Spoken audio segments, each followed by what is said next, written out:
Okay. Good.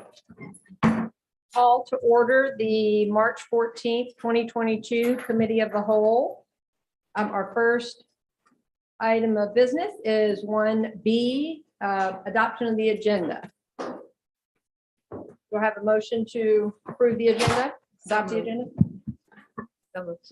Okay, I have a motion from Ms. Waters. Can you second that from, and a second from Dr. Frazier? Any questions? Please vote.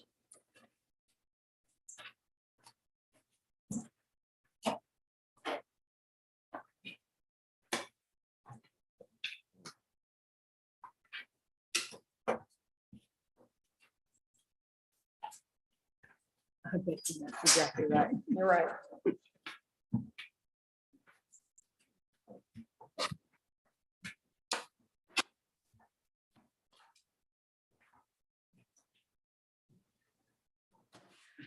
Okay, so that motion passes, and right now Ms. Coates and Ms. Coakley are not here or on the Zoom, just FYI. The next item, 2, board governance training. Ms. Herderick, Ms. Waters, and Dr. French have been working on some things with the Council of Great City Schools. So Ms. Herderick, do you want to introduce Yes. this item? Yes. So in August of 2021, we entered into an agreement with the Council of Great City Schools for student outcome focused governance training. AJ Craybill, who is joining us via Zoom, has put together a revised training schedule and timeline along with goals for the board. Does anyone have any questions on that timeline that was provided?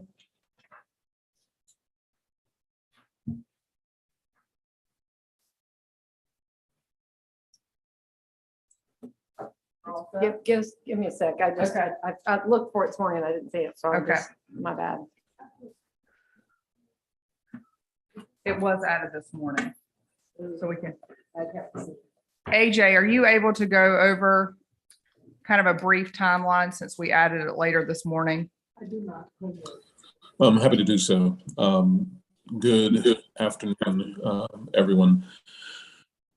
So essentially, this continues the conversation that we began last year that looks at what are the things that the board in its current state can do to set up the board in its future state for the greatest measure of success. What are behaviors that you can engage in now to really support the district as well as the future board with that transition in governance style. And so what we've added in here are a few key priorities. How do we make sure that a lot of the work that this board has discussed over time can be completed between now and November? How do we address some of the needs to help support community and potential board members as they're looking to make that transition? How can we do everything in our power to set them up for success even before they step into the office, even before they're selected to step into the office? And how can we make sure that the school system is put on strong footing, relative to its chief executive? And so this and a few other issues are the obsession of this particular timeline. So this is not intended to be all encompassing everything you need to do to govern effectively. This is just focused on a very narrow scope, which is what are the behaviors that this team can engage in with to really effectively hand the baton to the next team. That's helpful. Thank you. Any questions? Thank you, AJ. I'd just like to note that it also includes a recommended timeline for planning for superintendent search, and including even the possibility of being able to pick a superintendent during this, the timeline. But obviously there are going to be other things out of our control in terms of finding a superintendent that might make it take longer.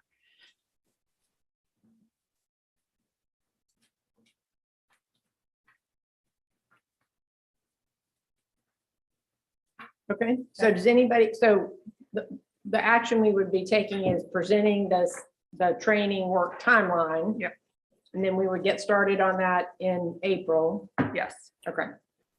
Knowing that some of the stuff, like, I just want to reiterate, some of that, the superintendent search may be a little, some of those dates may be a little out of our control, so. Yeah, and Okay. preparing to go to single member districts, what this is ultimately will do is empower this board over the next 6 months until November to really put these things in place and also provide a lot of background for new board members as they come on and preparing to lead this board. So I'd like to Okay. make a motion to approve the present training and work timeline provided by AJ Craybill and the Council of Great City Schools. Okay, so we have a motion from Ms. Herderick and a second from Ms. Waters. Do we have any discussion or questions? And this is, we'll recommend it to the board for a vote in 2 weeks, correct? So we have time to discuss some of this. That's right. But I do want to note that there's some heavy lifts in here and that when we vote, we need to be committed to spend the time and effort to do it. There's also going to be some important tasks for board members who are not planning to run for re-election. And so I hope that y'all will review that to make sure that you are on board with doing that support work. All right, so any other questions? Not, please vote.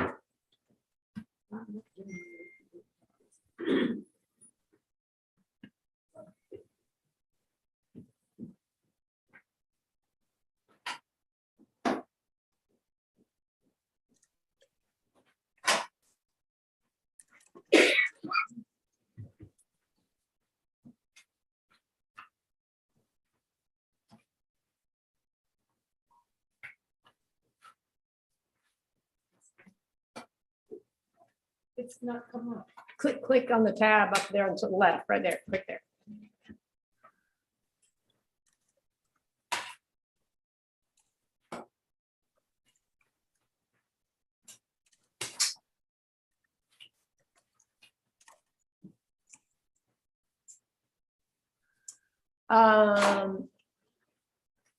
Yep, the motion passes. Thank you, AJ. We look forward to getting started. You all have a blessed rest of your day. Thank you, you too. All right, next item is public comments. Ms. Waters? Thank you, Ms. Darby. For the public comment section, today we do have a guest in person. Can we have Pamela Zhuang Goldman please approach? Good afternoon, everybody. It's no secret we're in the middle of a mental health crisis for our students and teachers alike. As constituent board members, we often feel our hands are tied to help the most vulnerable of our students because we simply do not have the placement options that address their specific mental health issues. After a particularly tough set of discipline cases last week, I reached out to the State Department of Education and MUSC about what we can do. I had some great conversations with both Suzanne Snyder, a mental health program director at the DOE, and Dr. Janice Key at MUSC's Boeing Center of Wellness. The bottom line is CCSD is working hard to address mental health issues, but that staffing at all levels, as we all know, is a recognized issue. However, when Dr. Key explained to me how a universal approach to wellness is crucial to prevention and how buy-in at each school is important, I realized that there is something we can do. Every CCSD school should be taking advantage of the wellness strategies and resiliency training that Dr. Key outlined, because hard facts derived from 10 years of data point to the benefits. Academic performance is directly linked to mental health. I propose that constituent boards work in unison with the Department of Alternative Programs to first identify the schools that are not currently taking advantage of the Boeing wellness initiatives, and secondly, work with the PTAs at these schools to get parent buy-in. Having parents involved in the mental well-being of our children is a huge component to this program's success. I've said it before, and I'll say it again. Constituent boards are your boots on the ground. Let us help you meet this moment and the crisis we all find ourselves in by working together. You have ready-made task forces in each district. Bring us in, educate us on the programs and resources for families, and let us help you spread the word.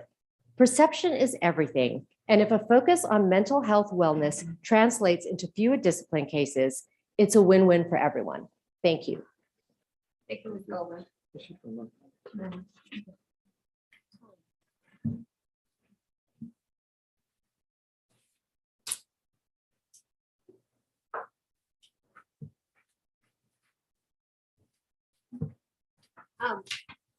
Ms. Goldman, I just wanted to note that it may be good if you haven't already to submit that proposal via email, because we can't really discuss it here. For the remainder of the public comment section, we did have 2 online comments submitted regarding the mask mandate, requesting that we reinstate mask wearing in CCSD schools. That is all that we received for this meeting, Ms. Darby. Okay, great. Thank you. Next item is item 4, the superintendent's report. Mr. Kennedy? Thank you, Ms. Darby. So for the superintendent's report this afternoon, there are 4 sections. We'll do a brief, Dr. Taylor will do a brief CCSD highlights from the last week, and then Ms. Rory give us an update on the COVID situation. And then Ms. Buffett Robertson and I will talk about the ESSA 3 plan, and then we'll wrap up with my talking about the impact to CCSD of the state budget, proposed state budget for next year. So with that, I'll ask Dr. Taylor. Thank you, Mr. Kennedy, and good afternoon, board members. Just a few highlights from the past week. And there are photographs to coincide with the highlights that I'm going to provide. The first is the Military Magnet Academy girls basketball team became the first CCSD basketball team in 42 years to repeat a state championship. They defeated Denmark Olar at the South Carolina High School League 1A state title game. Also, R.B. Stahl High School's Kat Bozayan was named an outstanding nurse for students with disabilities by the National Association of School Nurses. She was honored at the national conference in June. She will be honored at the national conference in June in Atlanta. A project by students at the East Cooper Center for Advanced Studies is going to space next year, literally. Their entry was one of 57 proposals selected nationwide at the NASA Tech Rise Student Challenge. The experiment will operate and collect data from the edge of space aboard a Blue Origin suborbital rocket in 2023. W.B. Goodwin Elementary School's Vanessa Gonzalez Ramos was recently featured on Live 5 News. The school determined she was the first student in Goodwin's history to earn a perfect score on the SC Ready test. Wando High School's Millie Rice, a co-editor of the school's yearbook, is the South Carolina Scholastic Journalist of the Year. It is the highlight honor that a high school journalist can receive in the state. She is the 5th warrior in 6 years to receive this award. And lastly, North Charleston Elementary School celebrated its 100th birthday last week with the community. Staff put together a party for hundreds of parents, students, and community members, featuring student performances, interactive opportunities with local organizations, and a museum featuring articles from the school's past. Those are just a few of the district highlights from this past week. Thanks, Mr. Kennedy. Yes, sir.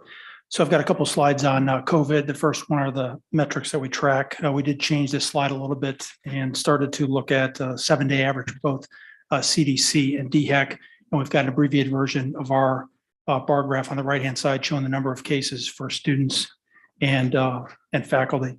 On the left-hand side, the number of cases has obviously dropped off dramatically. We are currently in the low rating from CDC. And that's now based on first looking at the number of cases per 100,000 and then looking at new admissions to hospitals and the percentage of beds occupied in the respective counties. So real good shape from that perspective. And then on the bar graph on the right, that is our lowest number that I could find in the last 2 years as far as number of cases goes.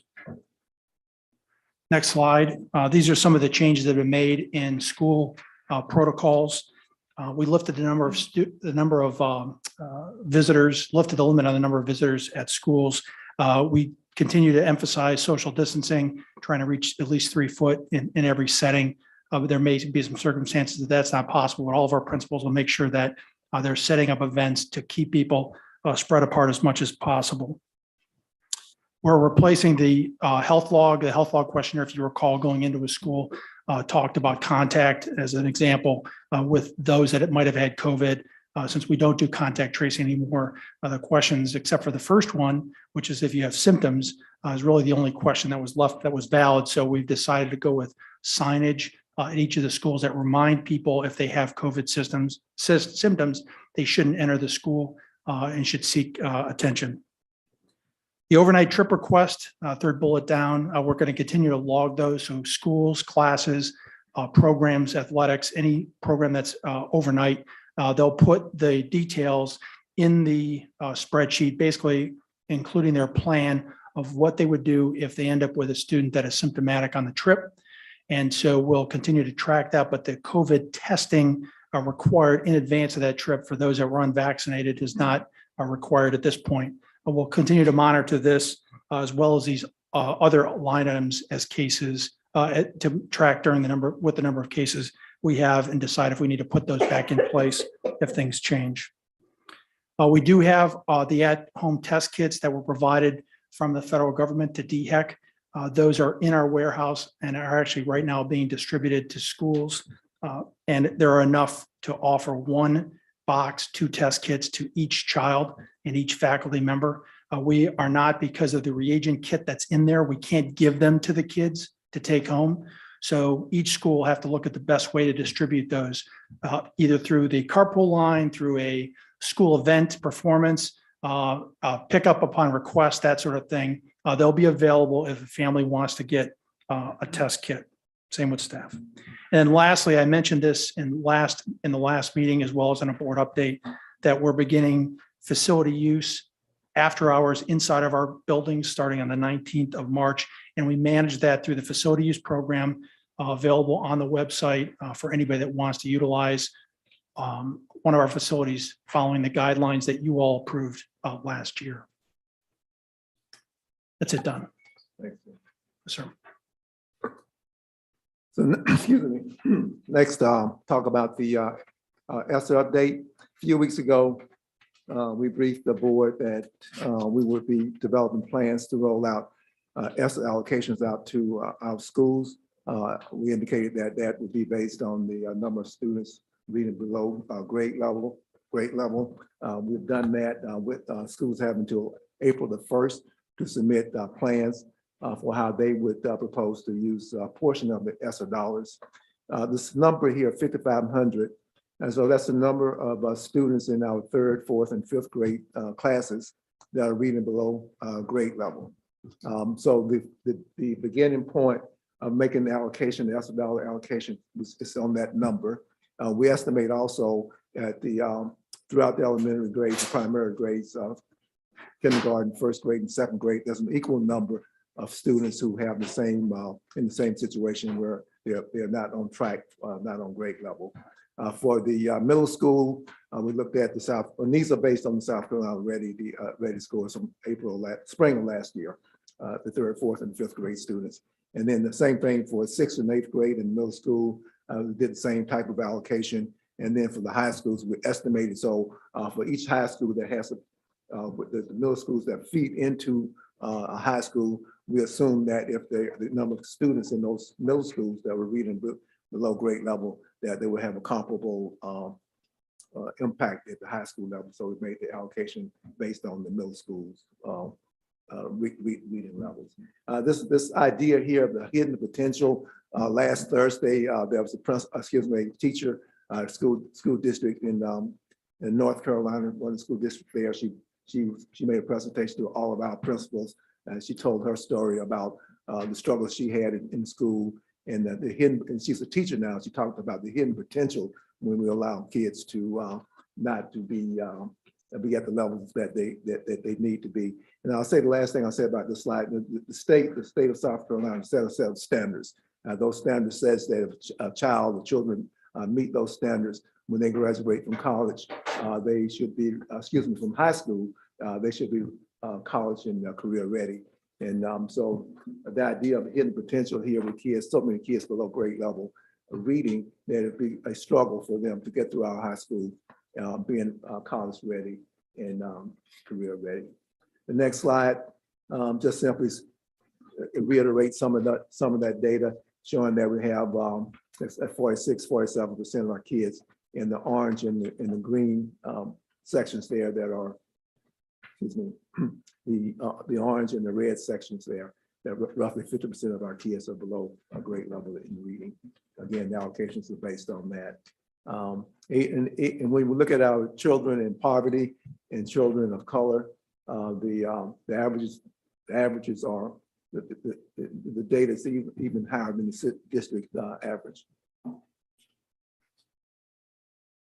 And again, what does reading on grade level mean?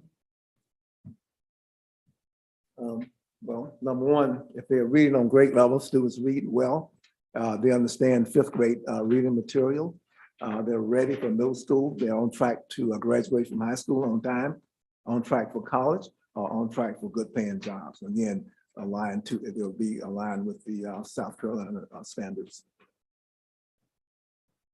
Leaving elementary school on grade level, a child is 4 times more likely to graduate from high school on time. And we truly cannot succeed as an organization until all students can read well.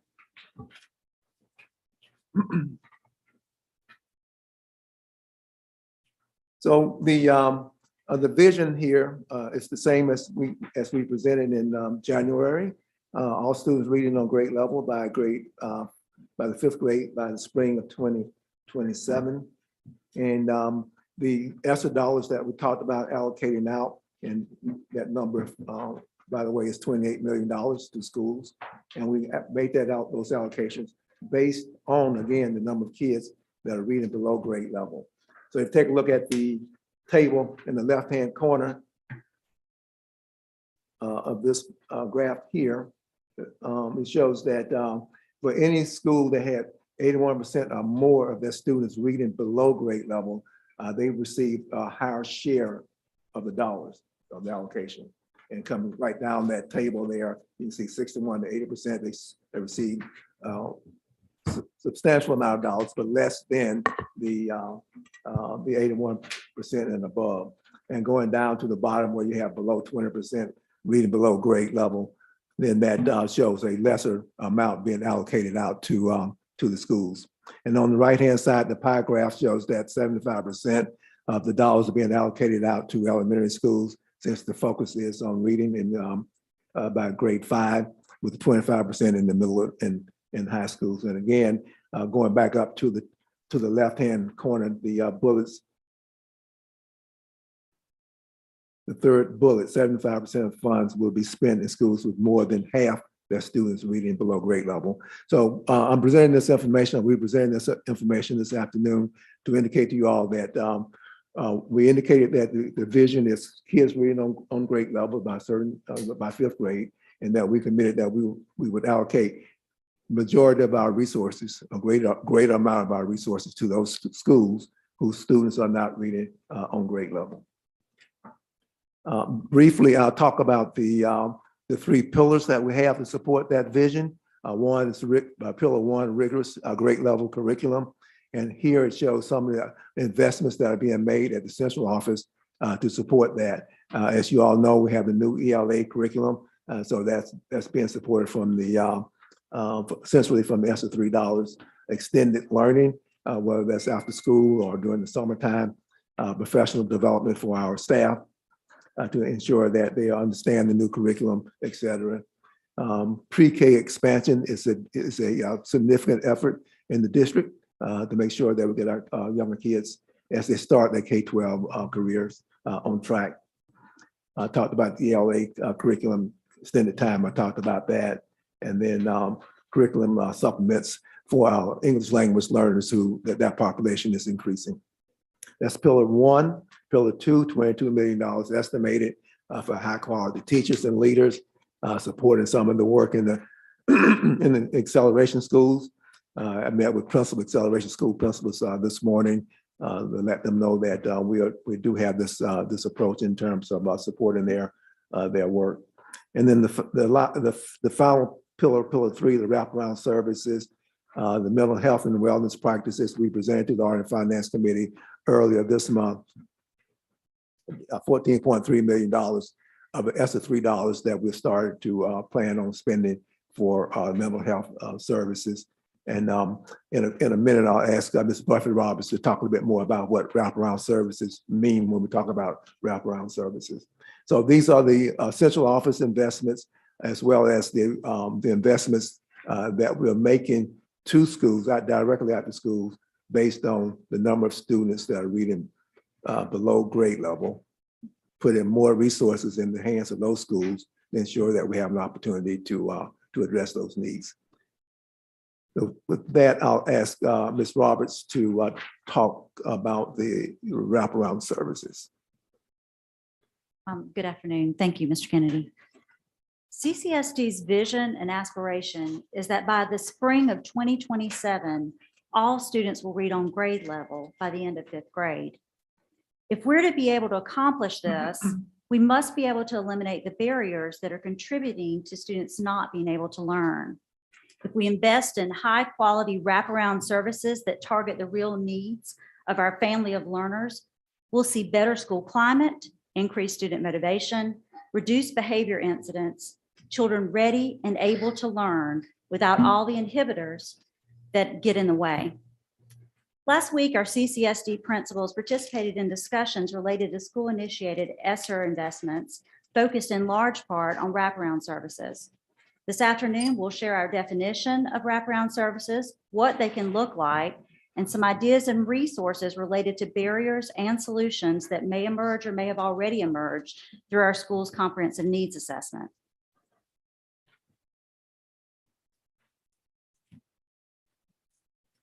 We're all familiar with Maslow's hierarchy of needs, as well as the fact that although this structure may imply that these levels of need are linear, they're actually not linear at all, but instead they're much more iterative. Needs in the different levels emerge and reemerge over time and through varying circumstances, something we've definitely seen in the last couple of years with COVID. So wraparound services are often closely connected to basic needs like safety and survival, but they can also be connected to belonging and importance, where we often associate social emotional learning. Basically, wraparound is the process of working with our students and their families to build and enhance social emotional growth by connecting them to resources to meet their basic needs.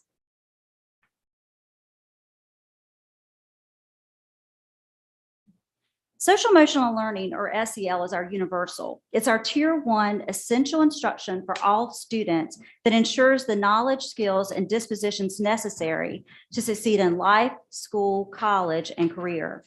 SEL is how we teach these skills and build competencies in students and adults to get along well with others, to be self-aware, to self-manage, to self-regulate, and to build healthy relationships. But not all children can be served well through just universal supports. Sometimes tier 1 is just not enough, and that's where wraparound services can come into play. Wraparound services make up our tier 2 and tier 3 supports. They're designed to benefit the whole child, the whole family. The purpose of these services is to serve our families based on their unique and individual needs. But the only way that we can do that is if we know what those needs really are. This is why it's essential that we authentically engage with our families and our stakeholders. We provided some resources on this slide to help our schools think through how they might determine the most needed wraparound services for their unique group of families and how an exemplary service model might work. We've also provided some resources for accessing the latest research related to wraparound services to help spark ideas and to initiate innovative thinking around solutions to barriers that they may encounter. So barriers and solutions can come in all shapes and sizes, and schools are likely to identify barriers like food insecurity, trauma, attendance and truancy issues, mental health counseling needs, equity concerns, access for immigrants and refugees, needs for legal and crisis support, or a number of other things. And as schools identify their most significant barriers, it'll be important to match those with aligned solutions. So depending on the barrier, wraparound support might look like expanded learning opportunities like tutoring or childcare with academic components, family peer support, or parent mentoring programs, housing support, healthcare, family resource fairs, translation services, even recreation or arts. The possibilities are really only limited by the creativity and commitment of the interconnected group of school, family, and community stakeholders. And finally, wraparound services are not generic blanket solutions we implement universally to all. Wraparound services keep the child at the center and are driven by the unique family needs and differ from family to family and from school to school. These services are designed in partnership with families, not something we do to families or for families, but truly something we do with our families, because family voice and family choice are paramount to effective wraparound supports. It's also important to note that instituting these supports will not increase student academic outcomes alone. Wraparound services simply allow for the barriers that keep students from learning to be removed so that they are ready to learn in classrooms with high-quality teachers using standard-based curriculum implemented with highly effective data-driven instruction.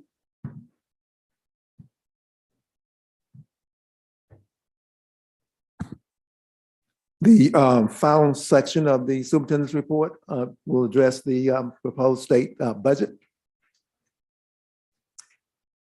In the only section of the proposed budget that I will focus on in my update is the proposed $4,000 pay raise for teachers. It's been widely reported by the state, coming from the governor's proposed budget and the state legislators' proposed budget. The reality is for the last bullet on here, the bottom line for CCSD, while the state is proposing a $4,000 teacher pay raise across the board, that they will not be funding that across the board. And so for CCSD, we will be receiving very little funding for that $4,000 increase. Here on the slide, it talks about how the state revenue is allocated out on a percentage basis. And that allocation is based on the index of taxpaying ability, which simply means the more wealth that a county has in relative to its property values, the less state support in funding, education funding that we receive. So while the allocation is roughly on average 75% of K-12 funded by the state, 25% by the local, because of the index of taxpaying ability, there's an expectation for school districts or counties, school districts within a county that has high property values like Charleston, then that county or that school district would provide a greater share. So for CCSD, historically, that's been around 30% support from the state and 70% support from the local tax base. And that's certainly true in this new proposed funding formula for the state. And exacerbating that for us is Act 388. So we have the property values to be able to we have the wealth to be able to fund more of a greater share, but because of the restrictions of Act 388, we cannot actually tap into that wealth. So the new revised state budget as proposed has a ratio of 11.2 to 1, 11.2 adults to one student, not 11.2, not teacher, not classroom size. So it includes all of the certified teachers and other teachers on the left-hand side at the bottom, but it also includes those positions on the right-hand side at the bottom. And the proposed pay raise of $4,000 applies to each of those staff, both certified teachers on the left-hand side as well as the staff on the right-hand side. And the way that works, that the $4,000 is being added to each cell of the teacher salary schedule. So currently the minimum salary for teachers across the state, $36,000. So once this budget goes in effect next year, that 36,000 becomes 40,000. And so if you're making say 50,000 and whatever cell that you're in the teacher salary schedule, then that will go up to 54,000. So $4,000 added to each cell. The issue with one of the issues here is that currently CCSD is already above the state minimum. So 36,000, that's a minimum. We're at roughly at $40,000.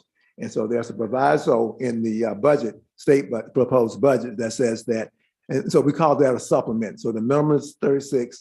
We pay 4,000 above that. That 4,000 is considered is called a supplement.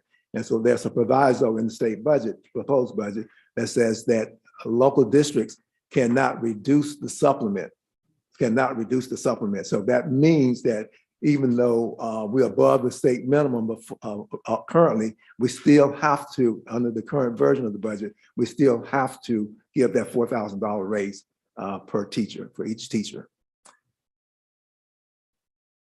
So the financial impact to the district, just based on the proposed $4,000 increase, those impacts are shown on this slide here. So in the proposed budget, CCSD will get an additional $6 million in state revenue over and above what we're receiving this year. So next year, $6 million more. For us to do a $4,000 pay raise for each teacher, the estimated cost, well, it's not estimated, we've already done the actual calculation, it's $19 million. $19 million for the pay raise plus fringe benefits. So if you subtract the $6 million that we get receiving additional from the state, from the $19 million of additional costs, then we're immediately $13 million short. And then on top of that, there's a requirement by the state to do a annual step increase for teachers. So that is another $6 million, another $4 million, excuse me, $4 million that we would have to pay for the step increase in fringe. So now we're $17 million short versus the $6 million that's being allocated, additional amount from the state. And then finally here, we have a requirement from the state again to increase our share, the district share of the employer contribution for healthcare, as well as contribution for retirement. And that is another $2 million. So when you do all of the math, $6 million coming from the state, additional revenue, $25 million cost. So it's a $19 million shortfall. And that is only associated with teacher salary increases, plus these health benefits and the contributions for retirement. It has nothing to do with say school principals, administrators, classified staff increases. It has nothing. It has no calculation in here on this slide here for any other type of increases. We have additional square footage in our building because we built new schools. We have to maintain those schools. We have to have janitorial services, et cetera. So none of those types of increases are in these numbers. This coming Wednesday, I'll be meeting with the county auditor's office, the county auditor and his staff to take a look at the local revenue. But again, this is only related to state revenue. So I wanted to make sure that you all understood the impact to the district of the state's proposed budget. Now that budget is not finalized yet. I think the indication that Dr. Taylor and I are getting that the legislators are closing in on the final discussions on that. I'm trying to personally meet with our local delegation sometime this week to let them I want to make sure that they understand the impact of the proposed budget, the state's proposed budget on the district.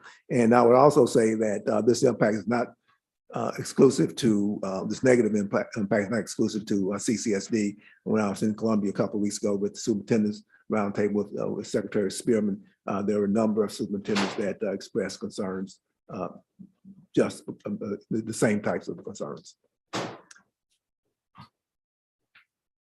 So with that concludes the superintendent's update. I'll take questions. All right, questions for Mr. Kennedy?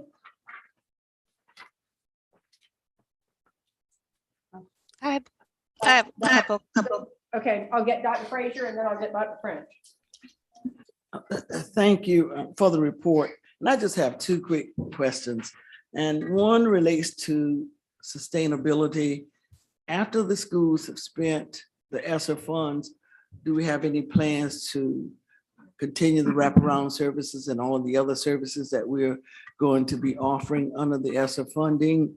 And then secondly, we always talk about teacher pay raises and other support staff, but we hardly ever talk about raises for our teacher aides, our food service workers, and what have we done to accommodate those persons who are in the trenches and working just as hard as everyone else to support our children? So on the first question about sustainability, so the thinking, Dr. Frazier, is that as we expend the ESSA dollars over the next few years, we will do evaluations to see what initiatives we have put in place, what's working, what's not working, and those things that prove to work, we will develop plans for sustainability. I've briefed the board before that part of those plans, for instance, is to increase the fund balance and then be able to actually commit certain portions of the fund balance for sustainable initiatives that prove to be effective. I will say though that the data I just presented on the state budget really hampers our ability to be able to maintain a strong fund balance for that purpose because of increasing costs without increased revenues. And then on the second question about the pay for workers like teachers assistants, workers in the cafeterias, yes, we are paying attention to that. I don't know the last time the amount on the last time we gave pay raises to those staff, but I'll have that information pool. But certainly as we look at giving raises across the board, we do in fact pay attention to that. So when we do, for instance, a cost of living adjustment, which I think we did last year, that applied to 100% of our employees. And when we did the salary study a few years ago, I believe that those categories of employees were also positively impacted. But I'll get more details on that. Thank you. Dr. French? Yes, just a quick follow-up. I think we also increased salaries for all the classified employees in our budget last year. And that included COLA, but it was also to get them to 97% of market. A couple of questions. One is, I added up your numbers for ESSER spending for the pillars. Plus, you mentioned $28 directly to schools. So I think it's 104 million. Is that correct? Total. I don't have the exact number in my mind, my head. Okay, but the 28 million that you mentioned would be in addition to each of the three pillars, correct? That is correct. Okay, that's good. That's just why I wanted to clarify. So, and with the issues with the state budget requiring a salary increase and not fully funding it, do we have some ideas about how we can look at our budget in terms of making that work, or is that still part of the research that you're doing? Well, in terms of developing the budget, as you know, we have to bring a balanced budget to the board for approval. So that work has yet to be done. It was just Thursday and Friday last week that across the state, all of the key finance staff met, K-12 staff met to meet with different agencies of the state to talk about the proposed budget. I just got that report this morning, so that informed what I presented this earlier a few minutes ago. And then, as I also indicated, I'll be meeting along with the finance staff with the county auditor and his staff Wednesday. Our local revenues are based on our assessed property value, so the county always does an update on that late February, early March. They have completed that, and so we'll get the results of that Wednesday, and that'll help us determine our local revenue. So once we determine the revenue, we'll match that up against expected expenditures and expenses, and then we'll know where we stand and how do we get to a balanced budget. Great. Are you also talking with our lobbyist, Mr. Campbell's firm, to make sure that some of the concerns that you've raised are being addressed at the legislative table? Yes, ma'am. So Dr. Taylor is in communication with him, and he's the one actually that's setting up the meetings for me with our state legislators. So he and his firm are active in this. Good. Ms. Waters? Yes, thank you, Ms. Darby. Mr. Kennedy, I just had a question around the wraparound services piece and how the schools are going to opt in. So I think I heard that the schools are going to present a plan for what each individual school wants to do, which I think is a great idea, but I'm just also wondering what the support and accountability system for that is going to look like, because that's going to be a lot to manage with 84 different plans. And Well, so first of all, we don't know if each school will submit a plan. So I would anticipate that maybe 100% of our schools may not submit a plan. Second of all, I also would anticipate there are a number of our schools, some of our schools, wherever that number may happen to be, will collaborate. So instead of a single school submitting a single plan, there may be a feeder pattern as an example of schools that may collaborate together to submit a single plan for that group of schools. And then once the plans are submitted, there's a process in place for those plans to be reviewed, review them against, there's a rubric that's been set up. And so the fact that a school submits a plan, there's not a guarantee that the plan would be a viable plan moving forward. And so I would expect that of the plans that are submitted, there would be some that that review panel will go back out to the schools and say, hey, what about this? What about that? Have you considered this? Have you considered that? So to make the plan stronger. And then, so going through that process, I would not see 80 something plans that need to be funded. There'd be some number less than that. And also there would be, I would anticipate some plans that submitted that may not meet the requirements of the rubric. just a follow-up question. In terms of making sure that schools can meet the requirements of the rubric, is there any training or support as they develop their proposals?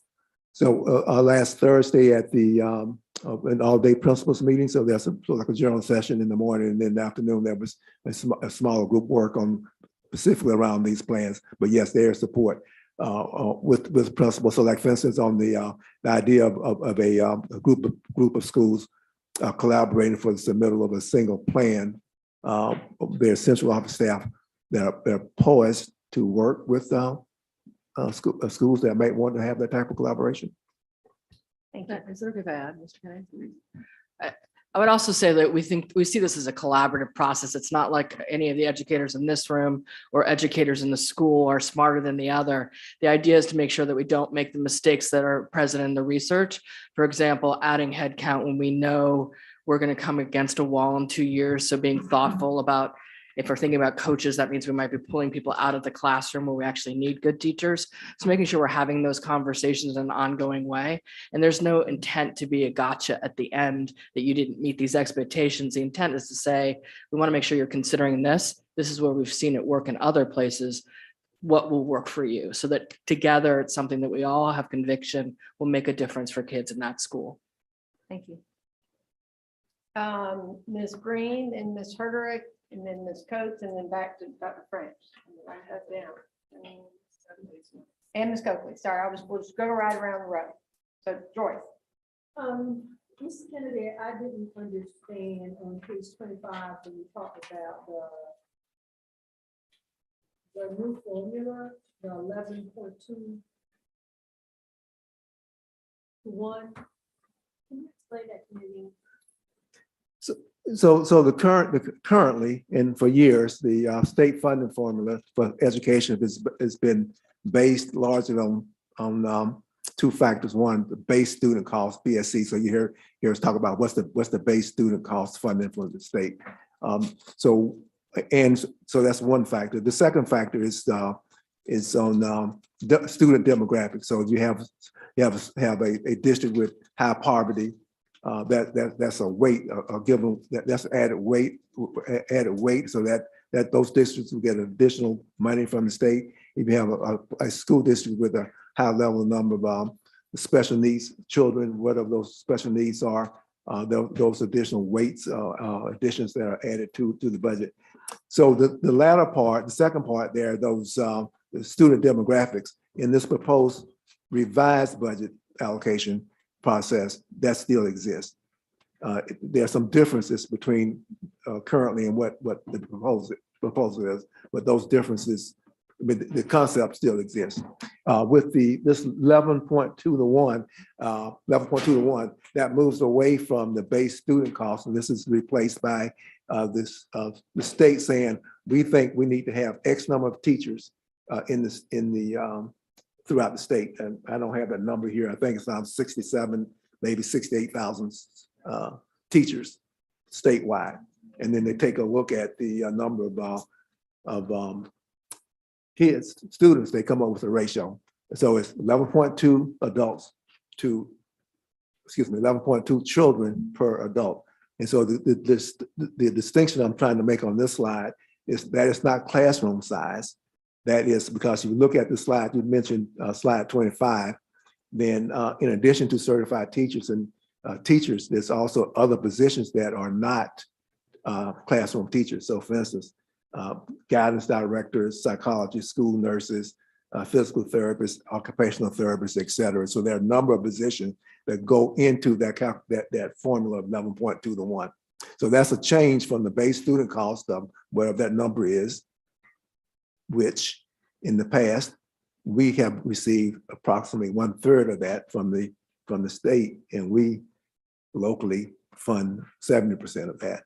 So that split, in terms of state funding percentage, that doesn't change significantly. It goes from average of 70% state, 30% local, to 75% state, 25% local. But that inversion still applies to us, that we will not get we'll get the lower end of that.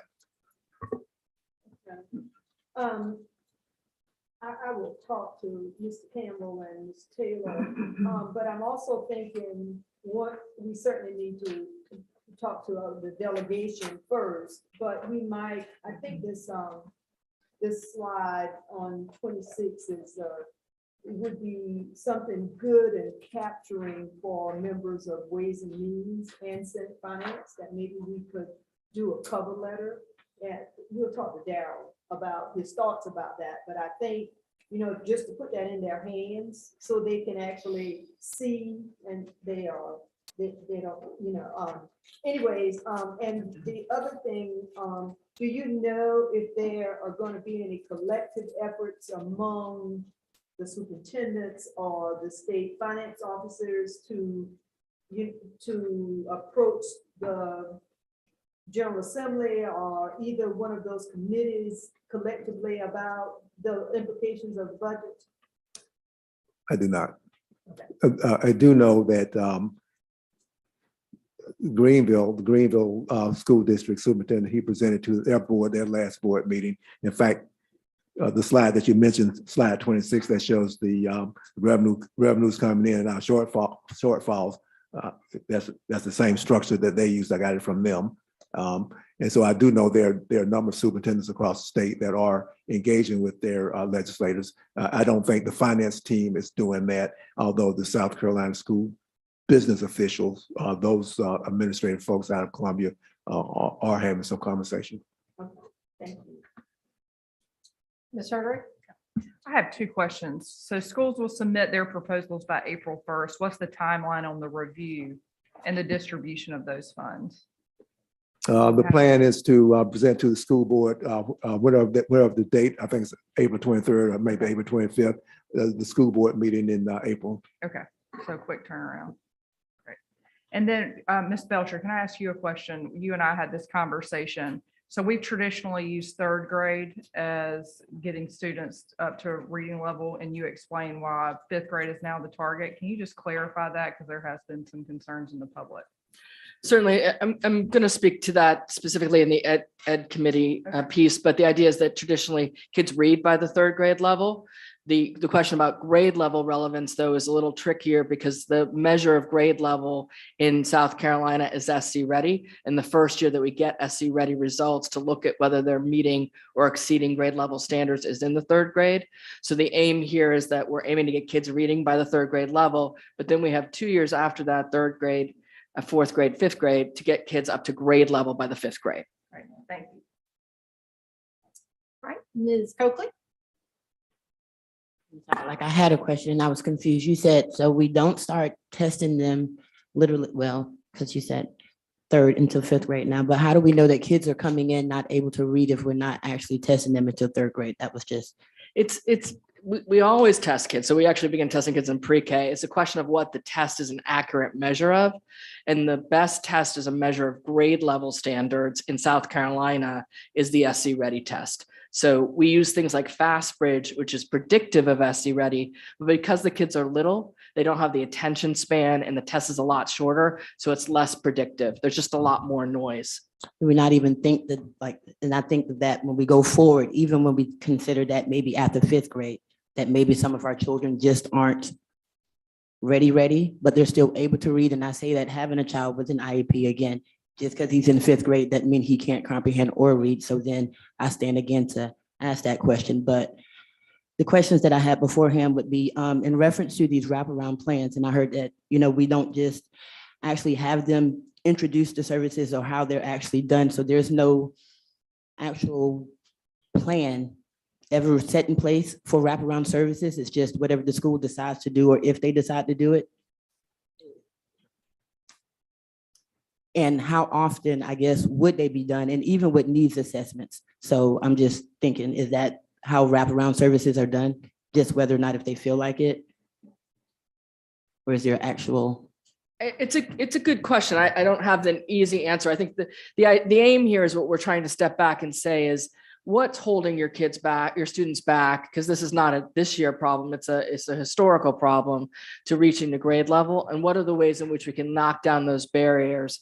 And the folks who are closest to the work, the school principals, often have the strongest point of view, along with their parents, their community members, and teachers on what those might be. So what we're hearing, for example, is if you look at North Charleston, which has a large percentage of second language or multilingual learners, the needs there, where many of those families are newcomers to the community, are very different than, say, the needs of the D23 feeder pattern that Mr. Dallas is leading a community engagement around on what exactly is needed when that school district is very rural and access to a diversity of academic programs might be the limiting factor. So it's really about what's specifically needed. Now, I think we can all agree, as we've presented several times to this board, every school right now, no matter where their grade level is, has mental health challenges and social emotional challenges coming out of the trauma of the pandemic, which is why that's a system-wide change. But how we actually prioritize and what specific levers to pull, we think is a local, hyper-local, community-based decision with input from families and community leaders.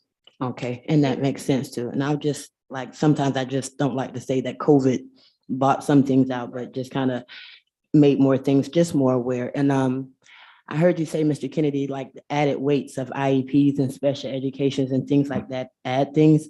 Those added weights, I don't like to look at them as added weights. I think we should look at them as added pluses and ways that we can actually do things a little bit better. So even when we think of looking at our Black and poor and children that are just unable to get there as problematic, I think we should kind of start looking at it a little bit more wishful and not added weights, but just, those ways. So we're not, words matter. Thank you today. Thank y'all for this. I noticed Ms. Coker was walking. Oh, did you want to, okay. Do you want to address the wraparound services? But it sounds, I feel like we do have wraparound services at our schools now, but what you all were talking about in the presentation is additional wraparound services that we're going to be using with ESSA money. I just want to make sure I'm clear on that. Correct. There are really two levels of the ESSA investments around mental health and wellness. Some are district-wide initiatives, such as the temporary counselors that we're hiring, increasing school psychologists, social workers, those kind of things, as well as some of the grants. schools don't have to wait to do a plan around a calming room. That's already in their hands, so they can add that without their plan. So their plan is more about at the granular level of their school, what additional things do they need? So there are things they can access right now through us. And then their teams are inviting people from my office to sit with them and talk through their individual plans. But there are kind of 2 layers to the plan, if that helps. And I did have one more little question. I'm sorry. What were we doing to, because I know we're doing things to increase teacher pays and everything else, but as far as our actual certified or special education and psychologist teachers, what are we kind of doing to kind of gravitate to get more of them in place?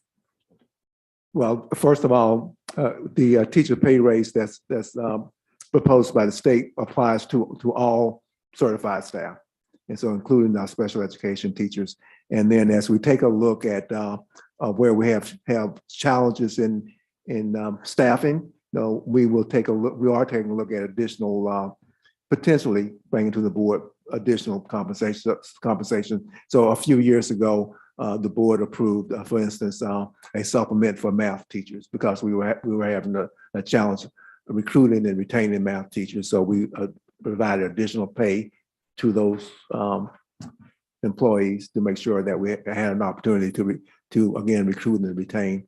And so we are looking at something similar. I'm not sure what it's going to look like yet, but something similar for other categories of employees, including special education teachers. All right, Thank you. Ms. Coach. Thank you. So just doing some quick math, we have about $221 million remaining in ESSA 2 and ESSA 3 that's not tapped yet. And this proposal, I came up with a smaller number, so I'm going to use Dr. French's number of 104. When do we see the full picture of the other 117 odd million dollars? Well, with the ESSA 3, so $163 million ESSA 3. So the number that's been cited here, 104. So how do you get from 163 down to 104? Well, first of all, about 10% of that goes straight to the charter schools. We have 20, can't remember what, I think it's 26 million, but 20 something million for indoor air quality. And there are several other items in there that gets us down to the 104. And so I actually had it in the presentation and took that out, but I can certainly get that to the board. But it lists each of those line items, how we got from 163 down to 104. And what about the 59 remaining in ESSA 2? So as you know, ESSA 2 is well underway in terms of expenditures. Again, 10% of that goes directly to charter schools. So that's been allocated out to charter schools. We have X number of dollars in there that's allocated to specifically only to acceleration schools. I think we have dollars in there for, well, I know we have dollars in there for learning loss. So we spent ESSA $2 this past summer with extended learning. We'll do that again this summer. Okay, so the 59 is remaining. Have you allocated ESSA 2 and ESSA 3 out to the charter schools yet? I'm looking at your remaining balances at the state level. Yes, we have. Okay, so I just think it would be helpful as we get closer and closer to that September 30th, 2024 date, that we see a big picture of all this money kind of in some sort of summarized fashion, because that will help us. We're trying to change a system. So maybe if we saw all the money in all the places it was going in the system, that could be helpful. Yeah, so to that end, so the technology group, the business intelligence group here at the district, in collaboration with the finance group and with some project managers, they're actually close to finalizing a tool to be able to do exactly that, both with help with the internal management of it, as well as reporting out to the board and to the public. And will it be more granular than the 15 categories? It will. Thank you. That's excellent. So my second question is the aid to classroom, that track that takes us to 68,000 weighted pupil units instead of 61 and adds the 6 million. That's the aid to classroom ways and means budgeting system. Is that happening in a separate track from the $4,000 increase to the to the teacher salary schedule? Are those not in any way coordinated or collaborated? So my understanding is that they're actually being brought together. So it is the I'm wondering, I'll ask you the real question. When these two things get together in Ways and Means, do you think they're going to realize there needs to be more money? Because Well, from the so what you- when you see- when that see what when I'm the saying? when the superintendents were briefed by Mr. Frank Rainwater, who is the head of the fiscal My superhero. affairs, and he briefed also the finance folks last week. And so his message to us is that he is simply running the numbers based on what the governor's office and the state legislators are asking him to do. And so I don't know, Mrs. Coates, what might happen once the two pieces get together. But all I can say right now, what's being presented is an additional $6 million for CCSD. Right, in the only. aid to classroom budget. That's right. So, and Ms. Darby, if I may, and I don't know if you're the best person at this point or if it's Mr. Butler, but how close are we to getting this thing out and into reality in time for it to be in next year's budget? I mean, is this, I know it's still sitting in a committee, or where are we? Is this something that is going to happen or think it might happen? Well, we're going to ask, Mr. Butler to weigh in. My understanding, as of this morning, is that we have essentially tomorrow and Wednesday, so that our days to get this communicated. Is that because of votes coming out of Mr. Butler? How close is this to coming out and actually becoming reality in this year? So what we can do is have Superintendent Kennedy join us tomorrow for session. Daryl is planning to bring out some of the members from session just to have a couple of conversations with members of the delegation to talk through some of this. But as far as the budget goes itself, the process for the House will be completed this week. And I know I'm probably skipping my turn going into a whole legislative update, but members of the House will be furloughing next week. And then after that, we'll be seeing the Senate take up the budget on its side. So we have a little bit of time actually to work with what has been proposed so far and make some changes maybe in the Senate version of the budget. But for the most part, once it passes the House Ways and Means, Do you think a floor vote's a given once it comes out of House? Do you think a floor vote's passing is a given once it comes out of Ways and Means? I'm sorry, say that one more time. I missed that. I'm sorry. Once it comes out of Ways and Means, are you saying that you're pretty sure it's going to pass a floor vote? The House side. There's going to be debate this week between members of the House just to get clarification on the new funding schedule. I'm actually being told and several real-time updates from Daryl himself, who is over at the State House right now, that Representative Ray Felder is planning to propose an amendment to strike the proviso, and that we don't have that proviso language or we don't have that amendment language from her as of just yet being sort of in process. But we are talking to members to see what kind of support that her amendment may have. I will just tell you that her amendment does go against leadership. So that's just the reality of it. It does go against what leadership is planning, because once it comes out of the House Ways and Means Committee, there's not many major changes that happen upon floor. So.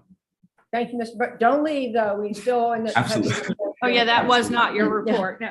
Okay. And Cindy, I have one question, and that is, in our salary schedule, do we supplant every cell at 4,000?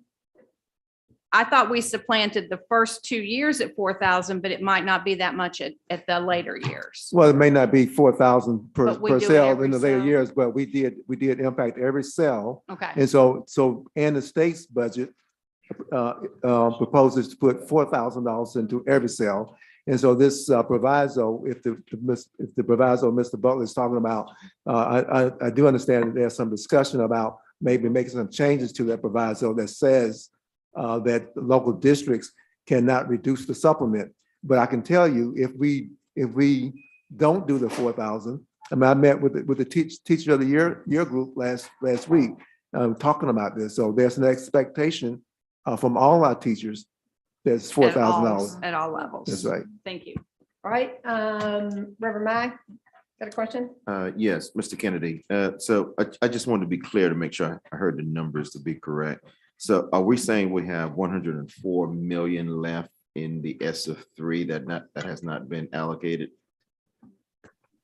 So in the PowerPoint that I did, in the pillars 1, 2, and 3, there were at the top of those slides, each slide had a numbers like 32 million, 20 something million. So those dollars are already been planned and submitted to the state for use. So I mentioned as an example, the EL, English Language Arts new curriculum. I think it's like $10 million in there for that. And so no, I'm not saying that the 104 has not been allocated. It's not been spent, but it's been planned for. Okay, and there is still, as I think the number Cindy gave out, 59 million left in ESSA 2. Is that correct? Well, I think if I understand what Ms. Coates is looking at, she's looking at the state website. We school districts, we required to report how much we expend, how much we claim for reimbursement.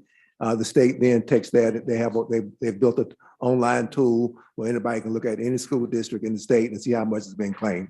And so if I understand what Mrs. Coates is looking at, she's looking at what we've expended and submitted to the state for reimbursement. But that is it's not what we have, it's not what we're planning on spending, what we're sort of like obligated. Got it. Anything else? All right, Dr. French, I think you had a question. Yes, so what I wanted to get back to the wraparound services for a minute to ask, I understand what Ms. Roberts was saying about having child-centered wraparound services that are going to help them be more ready to learn. And I'm wondering, are we also thinking about some parent services that will help parents have more impact on their children's readiness to learn? And also in terms of adult ed for parents who may not have accomplished everything they wanted to accomplish when they were in high school. Who wants to take that one? Carolyn? I'll do my best. We're continuing to expand the programs that were a part of the Early Child Family Engagement Center at Mary Ford. Because of COVID, there were some limits to how much we could take on, but there are promising signals about the parental involvement out of that. And I think the expectation is we continue to do that work with all of our early childhood programs.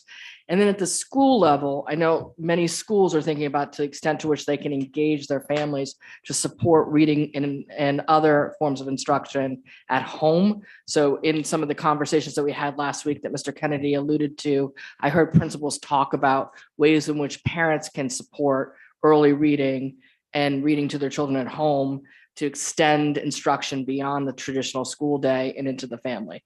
So I don't think there's a formal, we're going to do this across the system. I think it's very much a hyper local solution based on where the needs are.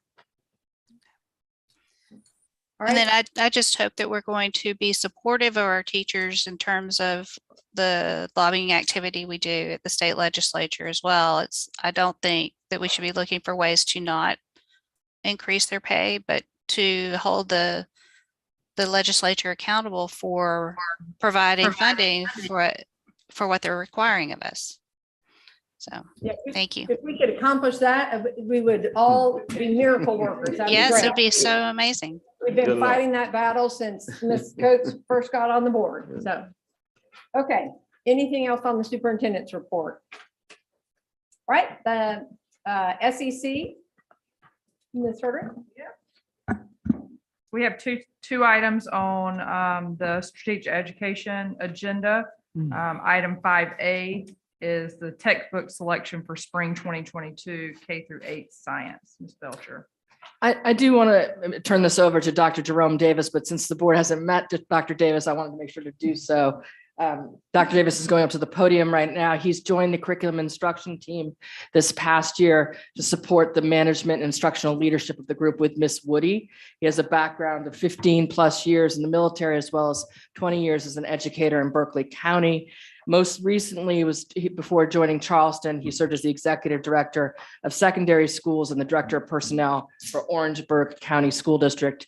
He also was a science major and a science teacher, and he's going to help us answer questions about our new science curriculum. Welcome. Good afternoon. So in accordance with the state law, the State Board of Education has the responsibility to adopt recommendations, and it is the recommendation of the district administration that we adopt the elementary textbook series science for the classroom Smithsonian Carolina biological text, and the middle school textbook South Carolina Elevate Science Grade 6 to 8 Savage Learning Community. Each of the textbooks is focused on real world South Carolina phenomena, which requires students to think critically about implications of science and changes over time.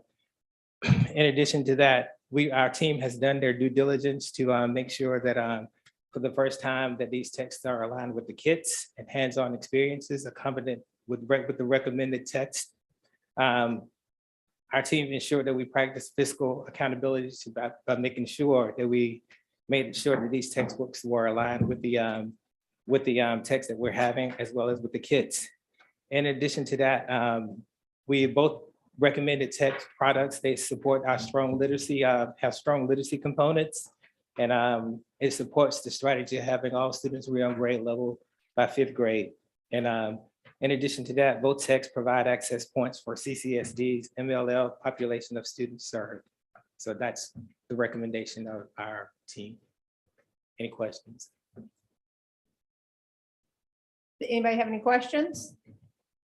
Reverend Matt? No question. I just want to say welcome. Thank you. Glad you have your part of the team. Glad to be a part. Thank you. All right, Lauren, do you want to make that motion or do you? Sure. Okay. I'd like to make a motion to approve the instructional materials recommended for the use in the Charleston County School District by the textbook selection committees for the subjects in the attached recommendation and justification document. Second. All right, we had a motion from Ms. Herdrick and we had a second from Ms. Waters and a second from Dr. French. So we got that, all right. Any other questions? All right, we can go ahead and vote.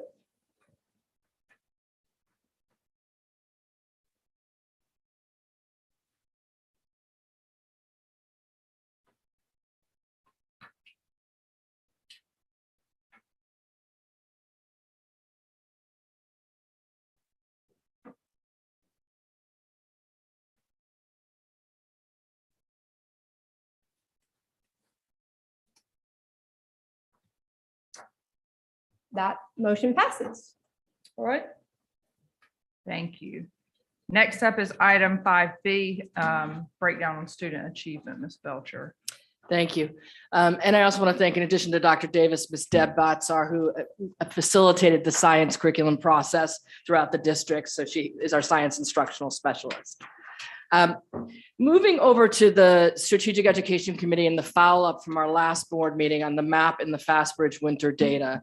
The guidance that I heard from board members and their questions and follow-up was that really we wanted to use this time to answer any questions as board members had time to process the data, but also to do a high-level connection of what are we going to do now? How does this connect to our next steps? And in particular, the target of the 5th grade, having students read on the 5th grade level. So that's the focus of this presentation, is to give you a sense of how it connects to where we're going. But Ms. Roberts and I and others are prepared to answer questions about the data if board members have driven into that more specifically. So first of all, to reinforce and reiterate the high level story that the administration took on our read of the data. The reason why we share so much data and would appreciate guidance from the board on what could be less is so that you can see this is what we looked at. And from that, these are the conclusions that we reached. Specifically, that overall Charleston County students who took the MAP test this fall had an average achievement above the national average. So as we look at our student achievement across the board, we're achieving and experiencing less learning loss in most grade levels to similar districts across the country in MAP. We're also outpacing similar districts on growing our students academically during the pandemic. And this holds true with both reading and mathematics, with us experiencing even less learning loss in math, which is related to probably to our curriculum investment there, than in reading. However, when we look at our test score results between the fall and the spring, there's a system-wide decline in performance that exists across the board. Now, there typically is a dip in performance at the winter in MAP results, but it's important to call that out here. We also continue to make less growth, resulting in lower achievement among our students of color, our students in poverty, our students with special needs, and English language learners or multilingual learners. Now, this is an unusual couple of years, and I think we wouldn't be doing service to folks who are on the ground in the school without calling out that at this point of testing, which was in January of 2022, that was the point where we had our Omicron spike throughout the districts. That meant it had our highest number of students and staff members out during that period of time. And then, as all of the board is very much aware, the prolonged nature, now nearly almost to the day, 2 years of being out for COVID, has caused real mental health and wellness challenges for both our staff and our faculty, which we've elaborated on in previous board presentations. Now, despite all this, I am not the warmest and the fuzziest person, but I'm trying really hard to make sure that I'm calling out the bright spots of things that are happening that are going well in the district, because there are a lot of them. And I think I wouldn't want the people who are on the ground working in classrooms across the district to be disheartened, because we're making some significant progress as compared to our peer school districts. The challenge is we're just not making enough. So one thing to call out specifically is our schools in the low to mid poverty range across the board are high achieving, and most have average to above average growth. That is a big deal. And I would want to make sure that we recognize those schools that have worked very hard to make a difference on those students. Across the board in schools like early college, we're making strides in growth as 65.1% of Black students and 60%, almost 61% of students in poverty met their MAP reading targets in the 9th grade in early college high school.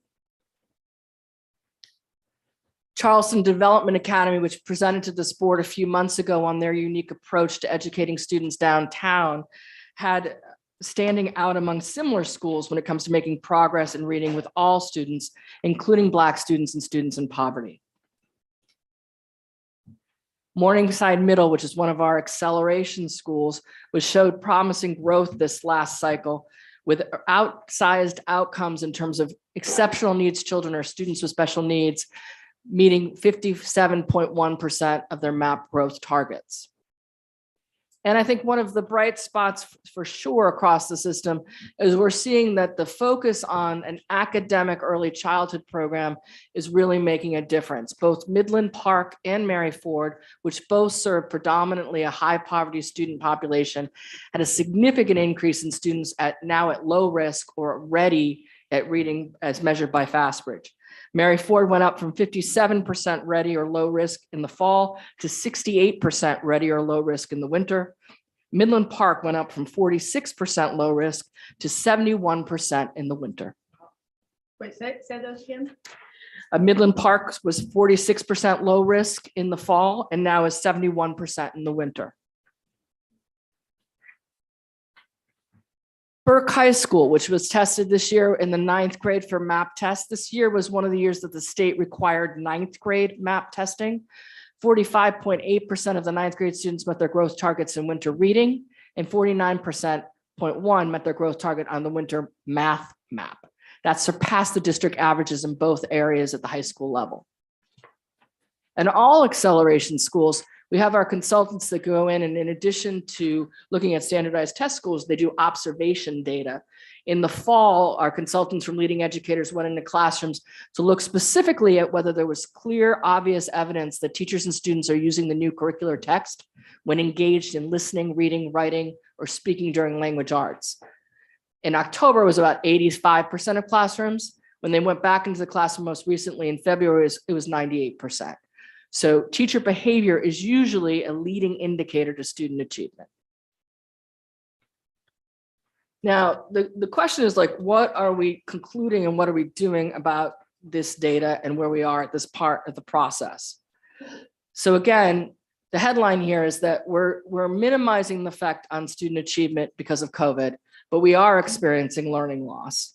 So I want to call that out. We're playing decent defense, and a lot of that is a credit to this board and the previous board for focusing and making sure that we open schools for children almost from the beginning of the COVID pandemic. But our students of color, our students in poverty, our multilingual learners, and our special needs kids continue to lag significantly behind in both achievement, and they have a lower percentage of students meeting their growth targets. But we're seeing some promising signals, as I said, about early childhood, and we're seeing promising signals in terms of changes in teacher behavior and adult behavior in terms of the acceleration schools. But I don't want to bury the lead. We're still not seeing significant progress in terms of academic results, but knowing the way that the research typically says that it takes between 3 to 5 years, but 3 years on average to see a change in schools, we're not off track. So what are we going to do differently? Now, one is that the year is not done. So it's March right now, where our plan is to continue the high touch support through acceleration schools. But one of the things that we received feedback on, UVA was also here last week and met with the principals, some teachers, as well as the acceleration team. One of the things they said is there's a lot of extra responsibilities that may not be essential to the turnaround effort on the acceleration school staff.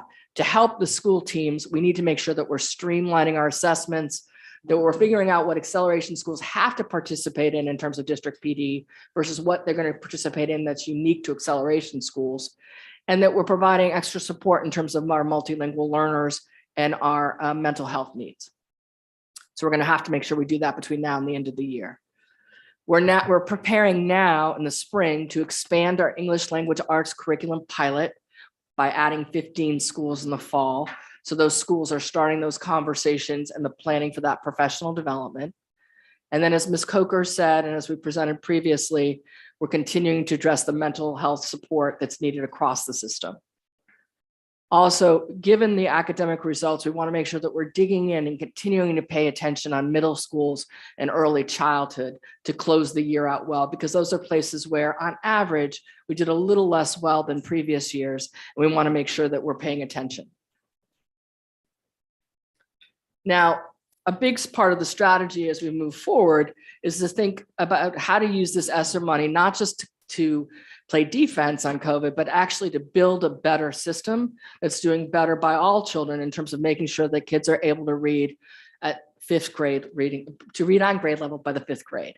So as Ms. Hedrick already asked me, I wanted to make sure I provided some context, like why did we set the goal for the 5th grade when kids should read by 3rd grade? It's the question of the grade level. Like reading on grade level, the achievement test doesn't begin until the 3rd grade. And most states or districts don't make high stakes decisions on test performance prior to the 3rd grade because the kids are just younger. So it's less, well, it's administered individually. It's a shorter test. It usually measures a subset of the standards.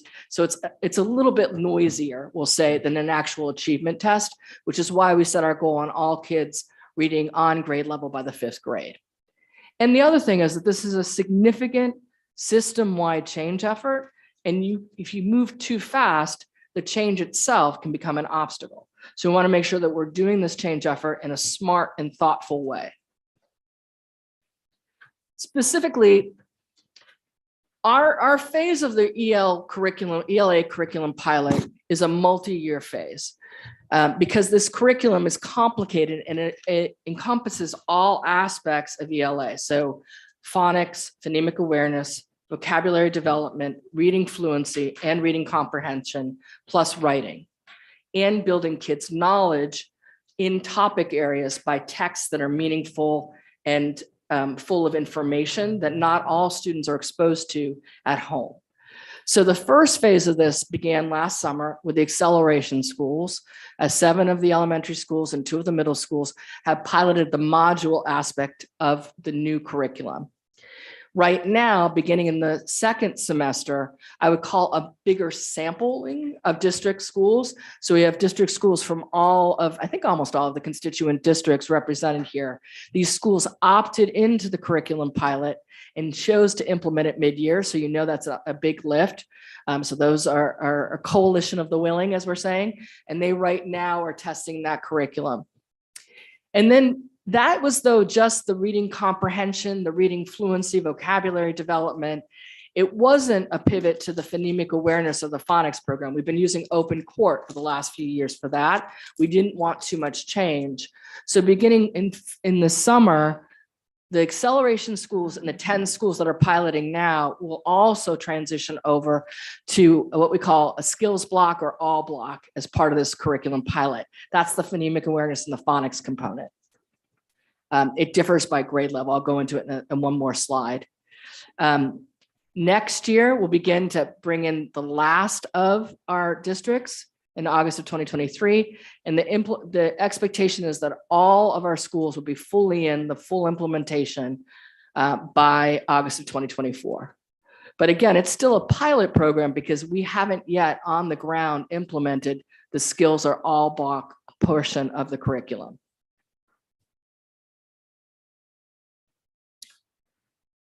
So our overall strategy and some of the investments that we're making. Now, Dr. Davis talked about the science curriculum. The science curriculum and the new standards were driven by the state. The state made recommendations of quality science curriculum, including science kits, of which districts across the state could opt into. The state is also paying for a portion of that. Right now, the state for over 8 years, I believe, is that right, Ms. Woody? I think it's 8 years. 8 years has not revisited the ELA standards, and they have not made additional investments in the ELA curriculum, with one exception, which I'll go into in a minute. So that means we're ahead of the state in ELA curriculum. We knew when I came in 2 years ago, the district had already started to implement a system-wide phonics program ahead of the state. So any of this investment here is coming through district money towards to go faster on the state, on the new curriculum. And we've also simultaneously made additional investments in a more academic approach to early childhood in both reading and mathematics. So we want to continue to expand access to quality pre-K to all kids who need it. We are not there yet because COVID slowed that down, given space constraints and the fact that the little kids had to be farther apart. So what we would do if we actually invest in space, that could be up to a $7 million investment, about $500K in terms of additional teachers' academic materials. But that means using Haggerty's phonemic awareness beginning in 3K. And we're slowly building that up right now, all the way actually up to third grade, so that we're reinforcing those phonemes even as children are moving into fluency and comprehension. We're using creative curriculum in Head Start and pre-K. And then early childhood is also going through something called letters training, which for those of you who are familiar with OGAP, it's sort of the philosophy of foundational reading. Mississippi, which saw statewide gains in early childhood, part of what they credit to that is the system-wide state level. Everybody went through it if you were a K-3, K-2 teacher of letters training. So that is something that we think is important, and about 40 of our early childhood staff members are going through it now. And I will say the state also thinks it's important. For our Palmetto literacy schools, those are the schools that have struggled specifically in reading, the state is now requiring those schools to opt into a foundational reading curriculum and to do letters training. The curriculum that we are piloting is on the state's approved list. So that ELA core curriculum pilot right now, that's all going to be about $10 million all in, including professional development from the organization that publishes the curriculum, and an ongoing $500K a year investment in consumables for kids. Kids have workbooks and other things that comes along with that. The curriculum includes the modules, which are content theme units. So things like tools and work at the first grade or plastic pollution at the 7th grade. At the 8th grade, they talk about food choices and they read things like the Omnivore's Dilemma. So the idea is to use real authentic literature to learn deeply about a topic while also practicing vocabulary development within that content area. The skills block is, again, that's the one, the K-2 that's being phased in for the first time. Some of the acceleration schools are trying some things now, but it won't be fully up and running in the acceleration schools and the current pilot schools until next year. That will be the phonics and phonemic awareness, the decoding, and it will replace open court phonics. So what we're investing in this program will stop paying for an open court. And then there's something called all block, which is about small group differentiation, more word study. So in the 3rd to 5th grade, at this point, you should know your phenoms. It's really about being able to sound out words and word attack skills and writing.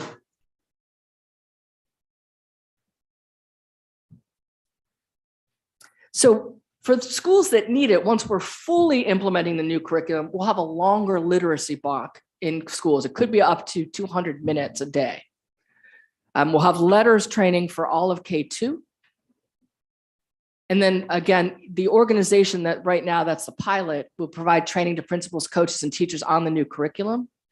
And the acceleration schools, though, are going to have much more high touch support. That's being provided by leading educators. So they're coaching coaches, they're leading professional learning communities around the curriculum and providing a lot of feedback to principals and assistant principals on this implementation.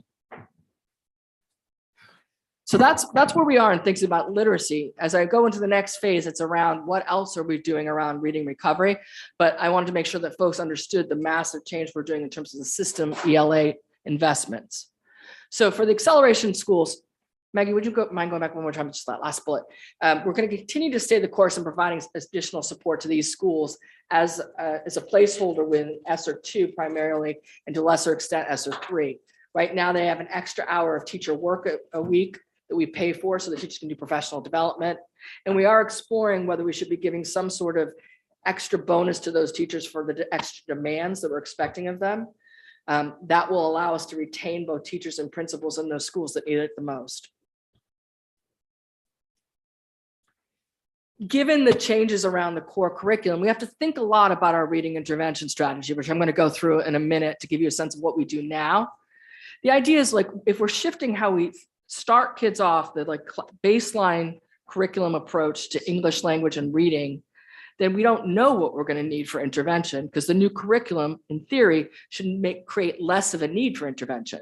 So we have to make sure that we're regularly assessing to what extent is it working, and based on that, what does that mean we need to do different in real time to keep kids on track and on grade level. So as you see, I kind of put a placeholder there because I think that's going to be an ongoing priority over the next few years as we implement the full EL curriculum, or whatever the pilot ends up being, whatever the final choice ends up being, to make sure that we're getting what we need and it's working for all kids. Similarly, we're going to have to think about that for our multilingual learners.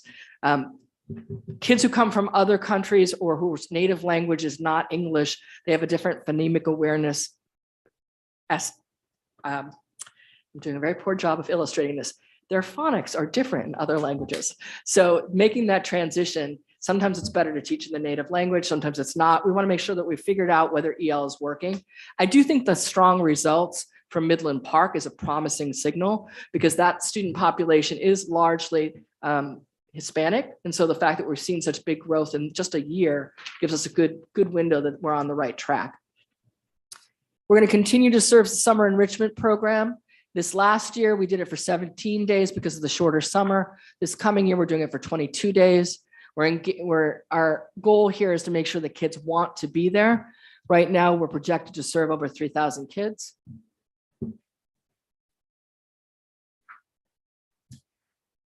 And then again, we may have to make additional investments in intervention. So the way that we think about right now intervention as it exists now in Charleston County is that we use a very big acronym for education called Multi-Tiered Systems of Support Framework. But the idea here is it's a very formal process that we've went through massive training on prior to when I arrived, so over 2 years ago at the state level. It's a state and a national approach that's individualized. The idea here is to make sure that you're stepping back regularly as a school team with others to figure out how kids are doing, and then customizing interventions and other supports in real time based on whatever the challenge is to make sure kids can get on track. So we want to make sure that, first of all, we're building on a great core. And then we're taking on the accountability to make sure that along the way, if kids are off track, we're intervening in real time so that you don't constantly pull kids out of class, you're intervening in class, and pulling out of class and other supports is only as needed and at a different level of complexity. So you can see this layering of support ideas. You start with the foundation and then you add in classroom interventions. What we're trying to do is avoid the accountability hot potato so that the core teacher doesn't feel responsible because they're going to go to the intervention teacher, or the core teacher doesn't feel responsible because they're going to go to the special educator. But instead, all those teachers are responsible for ensuring that that child reads on grade level and that we do what we can to make sure that we're intervening when the challenges start in real time. We have to make sure that we're strengthening our connections between these new instructional materials and how we intervene and how we progress monitor and in our exceptional ed programs. The next slide, I'm not even going to try to explain because it's very complicated and I will own my own lack of expertise in being able to do that. But I wanted to give the board a snapshot. Like, this is one of our multi-tiered system of support maps. This is for elementary literacy. And you can see from different levels of student need, there's different levels of intervention delivered at different levels of frequency and time. So we use this as a map to think through what do we need to do if kids are struggling. And again, we're going to have to constantly revisit this map as we go through a larger system change. Recently, we talked to the state transformation coaches and other state coaches to get feedback on whether anybody else in the district was doing this better or had models for us to tighten this up. And we were pleased to hear that we're one of the few districts that actually has this level of thoroughness and thinking through its current intervention strategy. As this board knows, the other things we're thinking about have to do with time and increasing instructional time for those kids that need it. So we're exploring a modified year-round calendar. Obviously, we can't do that without quite a bit of public engagement with families, businesses, and the community in general, but that could allow more instructional time for those kids who need it the most. And then, as Mr. Kennedy has alluded to, really working with the schools themselves to allocate dollars and think through interventions that they need on the ground based on their individual student needs. So approximately $30 million or so, thinking about tutoring, mentoring, Saturday schools, the community partners who might be good resources to support that. Thinking about engagement, why would kids want to come to school so that it's a fun place to be? Like, what is special about every school? And then obviously the wraparound supports that Mr. Kennedy and Ms. Roberts already highlighted. The next two slides is pulled from the data deck, which was shared with the board through the board brief last week and is now public. That is the school specific information from last spring's SC Ready. So that's a measure of the extent to which students are meeting or exceeding grade level in reading. And these are organized by from the least numbers of students meeting or exceeding to the most. And we just wanted to put that out there because that is the same information that we're using as we think through what the actual allocations of that 30 or so million would be to schools to think through how they can accelerate learning for their kids.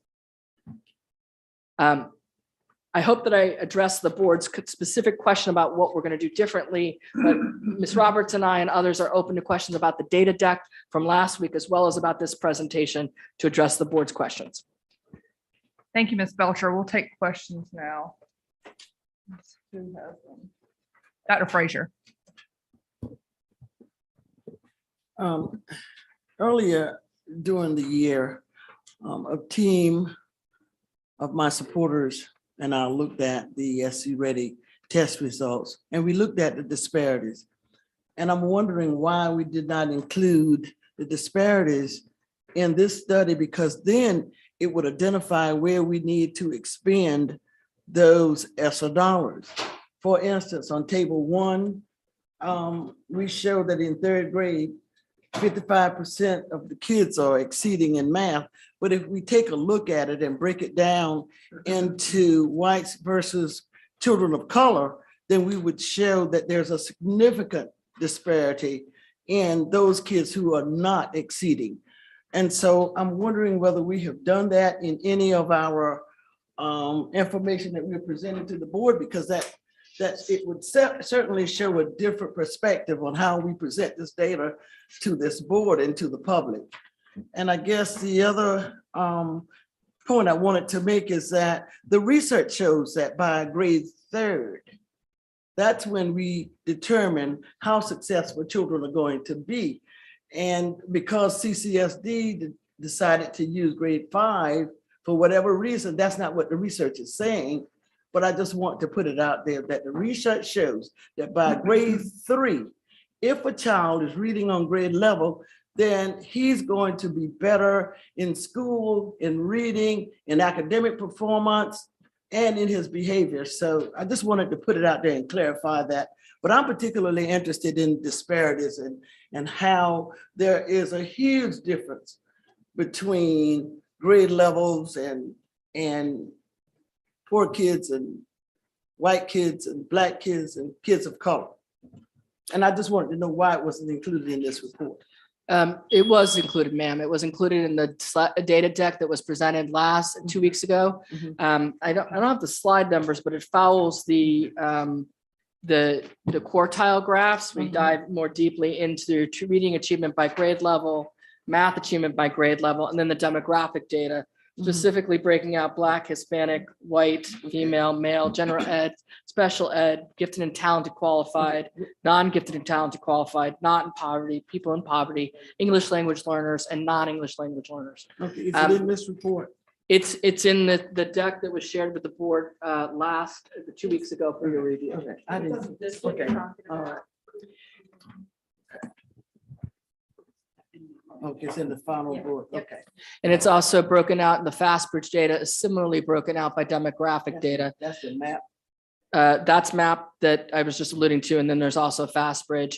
Because Dr. Fraser, I don't think I couldn't agree with you more. Like, we have a lot to be proud of in this district. This is something we need to work on. Right. Like, this is our opportunity. I'm talking about ELA, I'm not talking about map data. But anyway. I'm sorry, That's a SC Ready difference- data? that's a Is that what you're difference talking on about, that. ma'am? Yeah. SC Ready data was provided in demographics this summer to the board. I did not restate that because we were trying to show the difference between meets and exceeds. And at this point, we're presenting map and FastBridge, but your point is well taken. The demographic disparities exist within SC Ready data as well. Okay. And your other question, ma'am, I think was about the third grade. To be clear, we want our kindergartners to read in kindergarten grade level, our first graders to read on first grade level, our second graders to read on second grade level, third graders to read on third grade level, fourth grader. The question is, where are we now and how do we get there? So our goal is, I would love to be able to report to this board that the entire third grade is reading on grade level. The challenge is going to be that the testing in student achievement and what grade level is pre-third grade, it's a much noisier test. So we wanted to give ourselves a couple of years and also recognize that we do have an achievement gap and we do have a COVID gap. So we're going to need time to catch kids up, that we're going to get kids to, all kids are going to be at the 5th grade reading level by the 5th grade. So we'll have 2 years of test data to help us better pinpoint where those gaps are. It's not to lower the standard, it's to make sure that we have better information to better target kids that are behind. Yes, sir. Yeah, and I also would add, on the allocation of ESSA dollars to schools, again, it's based on the number of students in each school that's reading below grade level. So if you would assume that in some of our high poverty schools are primarily of color, that they have a higher percentage of students that are reading below grade level, then what you will see is that a higher percentage of the ESSA dollars will be allocated to those schools. That's what the allocation scheme is. And so that's what's rolled out to schools. And I also will add on the reading on grade level by grade 5, in addition to what Ms. Belcher said. I mean, the reality is we have students today in 2nd and 3rd grade that are not reading on grade level. So we're not going to have them on grade level by the end of this school year. So this is a 5-year plan to get all kids up. And so we have to have an opportunity to be able to bring those children that are below grade level right now in 3rd grade up to reading standards. Okay. Thank you for the presentation. And what about those kids who are in high school getting ready to graduate who are not reading? So there's an allocation, as I indicated in the presentation, superintendent's update, that assumes that children that are at the below grade level in middle school, below grade level in reading, that those middle school students that feed into a particular high school, they will get an allocation based on the middle school reading level. So they will have dollars from ESSA also to address those needs. Okay, thank you. And I just want to share with the board that what you showed me was map, and I was talking about. Yes, right, Yeah. yeah. Well, you're talking about SC ready. Yes, Yeah. that's Yeah, ready. I'm yeah. not talking about map. Yeah. Ms. Waters? Yes, just a couple of acknowledgements and then I had a quick question. But one, I appreciate the level of detail because we kind of keep saying, what are we doing? And I felt like this was very thorough. And I know you and I had a conversation about acceleration schools, and I appreciate that you're thinking about what PD they really need to be involved in and don't, just given all of the additional work that they're taking on.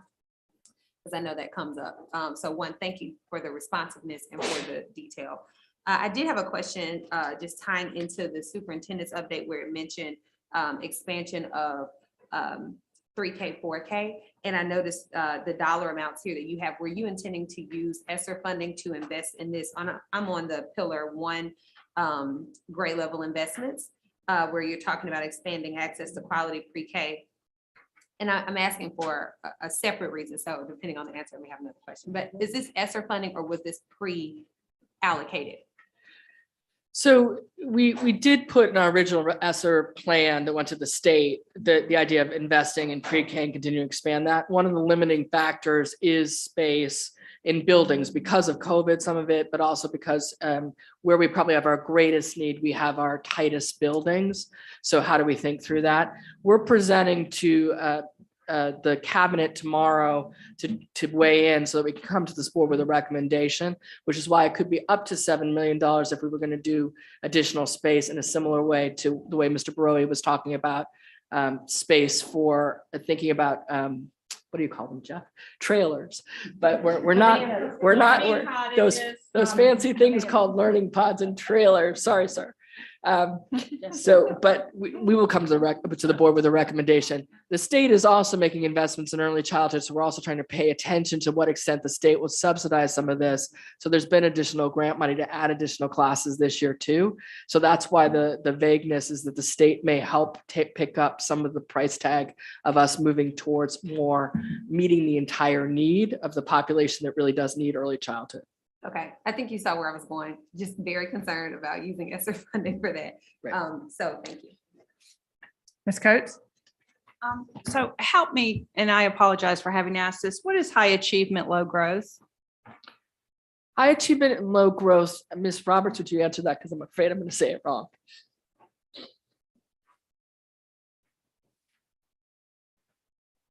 I think you're referring to the quadrant charts. and Right. What they How do you represent. define that? Right. Yes, ma'am. Anything at the 50th percentile, median percentile would be considered average. Anything above that would be considered above average. So above average is considered high. So that's how that high growth and low growth. So when you works. have high achievement, low growth, what does that mean in terms of a student's growth from September to January? They did not grow as much as is expected nationally for the low growth. Does that make sense? It does. So I'm confused as what high achievement means in that.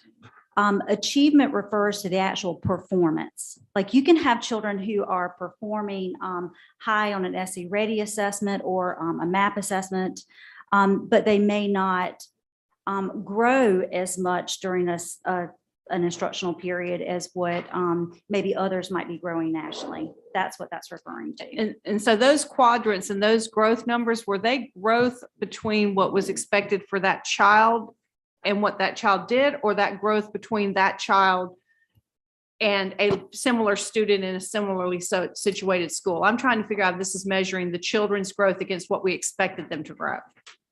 Okay, so this growth is not like a similar schools comparison, except we did show the schools alongside similar schools related to poverty. But as far as like what the average is determined by that national average.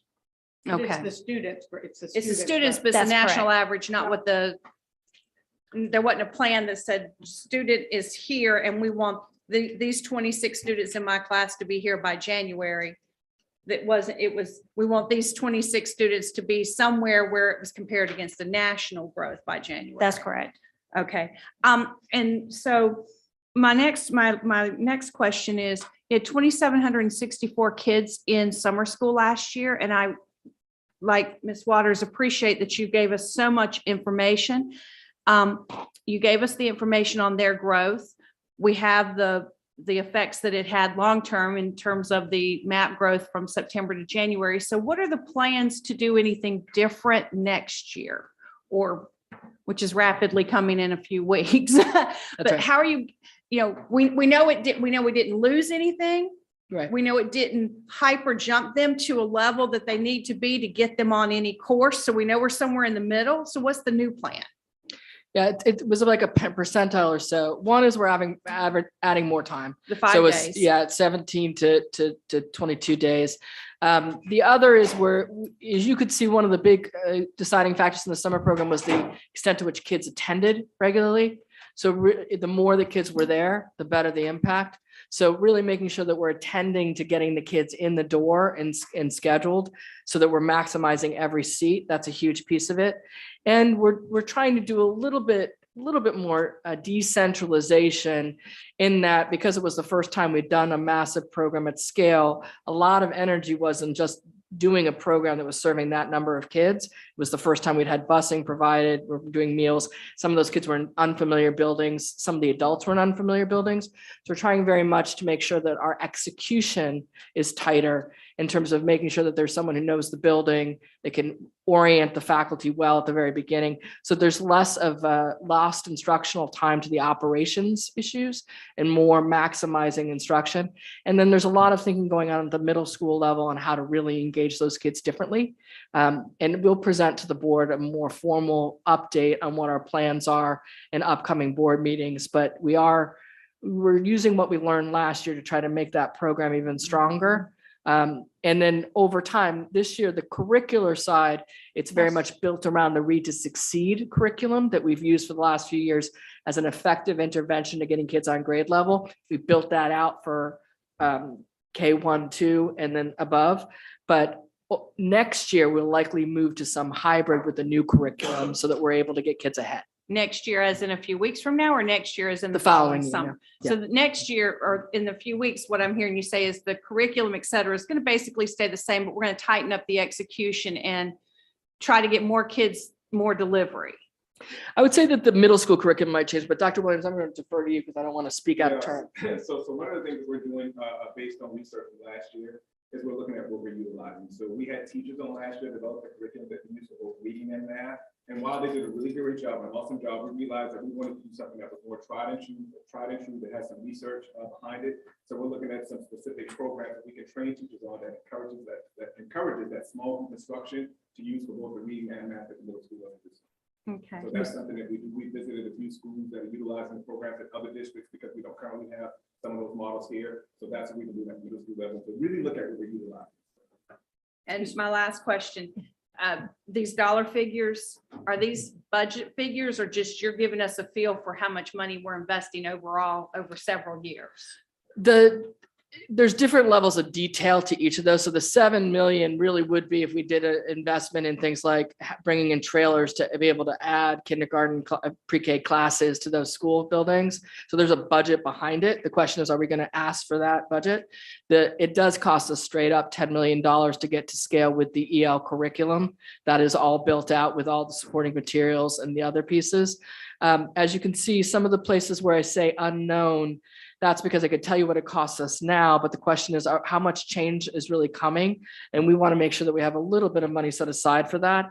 And for example, the acceleration schools and the bonus program, we want to make sure we understand the implications of some of the compensation pieces that are coming to understand how much we should be thinking about staff bonuses when we have challenges around teacher compensation, period, within our budget cycle. So then that makes sense for the 10, but the 2 million in POM training, the 6 million in summer enrichment, those are things we need to embed in the next budget that you need. Those right now are embedded. We asked for an ESSA 2. We asked for last summer's and this summer. So that is encumbered within our ESSA 2 allocation.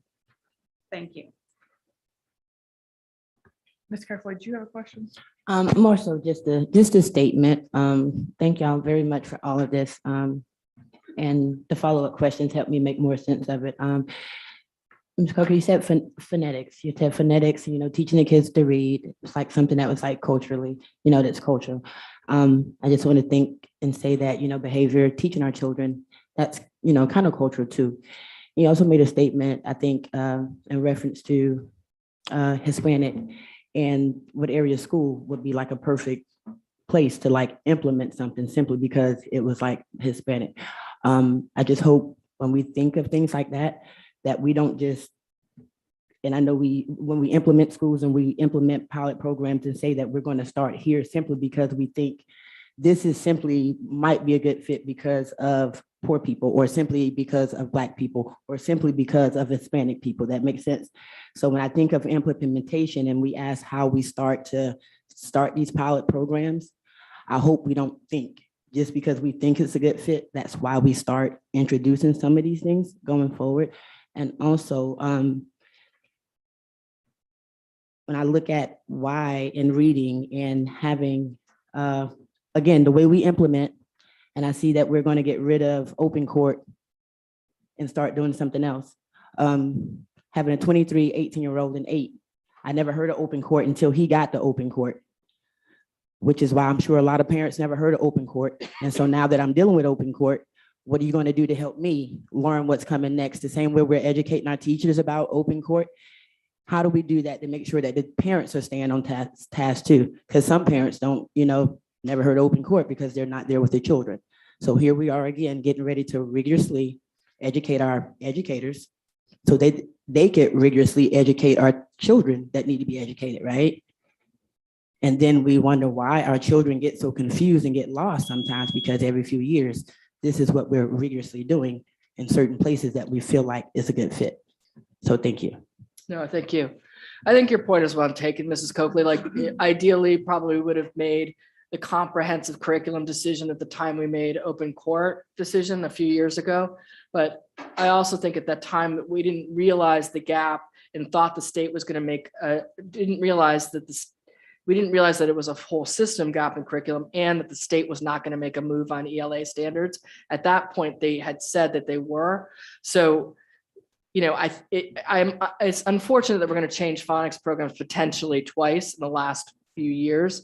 I think the good news is the only reason we're going to do that, and we're only going to do that if the new phonics curriculum, which is more embedded with the rest of it, is better, which is why it's still a pilot. If we see this summer that the new phonics curriculum is not better, or it's actually a greater struggle or more complicated for teachers, we won't do that part of the pilot. So I won't move forward with that part of the curriculum change. I just want to make sure I'm saying that because that's why it's a pilot. We're testing it to make sure it works. And I think your point is well taken also on where do we start with things. The acceleration school principals felt the pain of the lack of reading. So they were willing to pilot the new EL curriculum first. I am pleased that we saw a sampling of volunteer schools across the system. So we have schools from Sullivan's Island Elementary School and Carolina Park in the Mount Pleasant area. St. James, St. Andrews over in West Ashley is piloting it. We really do have schools from across the system. So that I think gives us a better sense of how this curriculum is going to work for all students, because it's not a curriculum that's intended for any group of students. It's intended to be access for every kid, special needs, multilingual learners, white, Black, high achieving, and kids who are struggling. Thank you. Ms. Darby? Carolyn, thank you for all of this. It is a lot of information and we know that you all spend a lot of time putting it together. So thank you so much. So when you're talking about piloting EL, what you were just talking about with phonics made sense to me. So, but what if the state chooses a different ELA curriculum? Are we able to, continue to move forward with our implementation of this particular EL program that we're piloting now? Like, I don't, okay. Well, I understand your question. Yeah. I'm not nodding to answer. At this point, the state is still not planning on taking on, Ms. Woody, the state standards is not next year, it's the following year, is that right? So 2 years out before they do standards, and then they usually go through their recommended curriculum list after the year after they make changes to the standards. what the good news on this, so we would be 3 years before we would know where the state is going. The good news is that the Palmetto Literacy Project schools, which are the schools across the state that most struggle with reading, they did decide to mandate curriculum across the board. EL, the school curriculum we're piloting, is on that approved list. Okay. So the state has already decided, and in fact, some of the costs of the EL implementation are going down as the state pays for the Palmetto Literacy Project schools curriculum and for their training in letters. Okay. And then for our schools that are not, don't have, we're not piloting EL yet. What are those? I mean, I know they're using Open Court for the phonics piece, but what are those schools using for their reading curriculum? They're still using Literacy by Design and Journeys, is that the other one? And Journeys that have been the curriculum from the past. So the incentive, like that's why, when change is needed, when schools are asking for it. We've already had more than 15 schools express interest in volunteering to pilot the next stage of this work for this coming year. For the most part, most schools are very interested in moving as quickly as they can, balancing the change that they have in their building. Okay.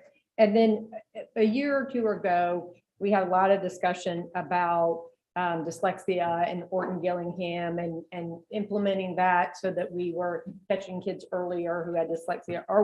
Do we have Orton Gillingham as an intervention, or are we testing kids earlier for dyslexia? I am not an expert, so Ms. Woody, if you know better than I do, I will defer to you, either you or Buffy, but I can do. Okay. So the dyslexia screener is still in place universally in the district. And the letters training that we referenced is strongly supported by the Dyslexia Association for that kind of approach to reading instruction. And the new skills block piece of EL, same thing, foundationally, very similar. Multi-sensory approach to reading instruction. Okay. And you talked so a little bit about this, but like for our kids who are just doing so well at Midland Park and Mary Ford, how do we make sure that when they are leaving that early childhood program, that they are going to be able to continue with that strong reading curriculum where we may or may not have that right now? Mr. Kennedy just asked me that last week. The strategy is, again, so like paying attention to the feeder pattern from Mary Ford is in the Shakora. Shakora is an early adopter of the EL curriculum. Last year, we did see significant gains in the first graders. That was the first year coming into Shakora. They had some teaching changes, so those gains are in the second grade. We saw less of that in the first, but I think the aim here is that if we can move all those schools at the same time, we'll start to sustain those changes over time.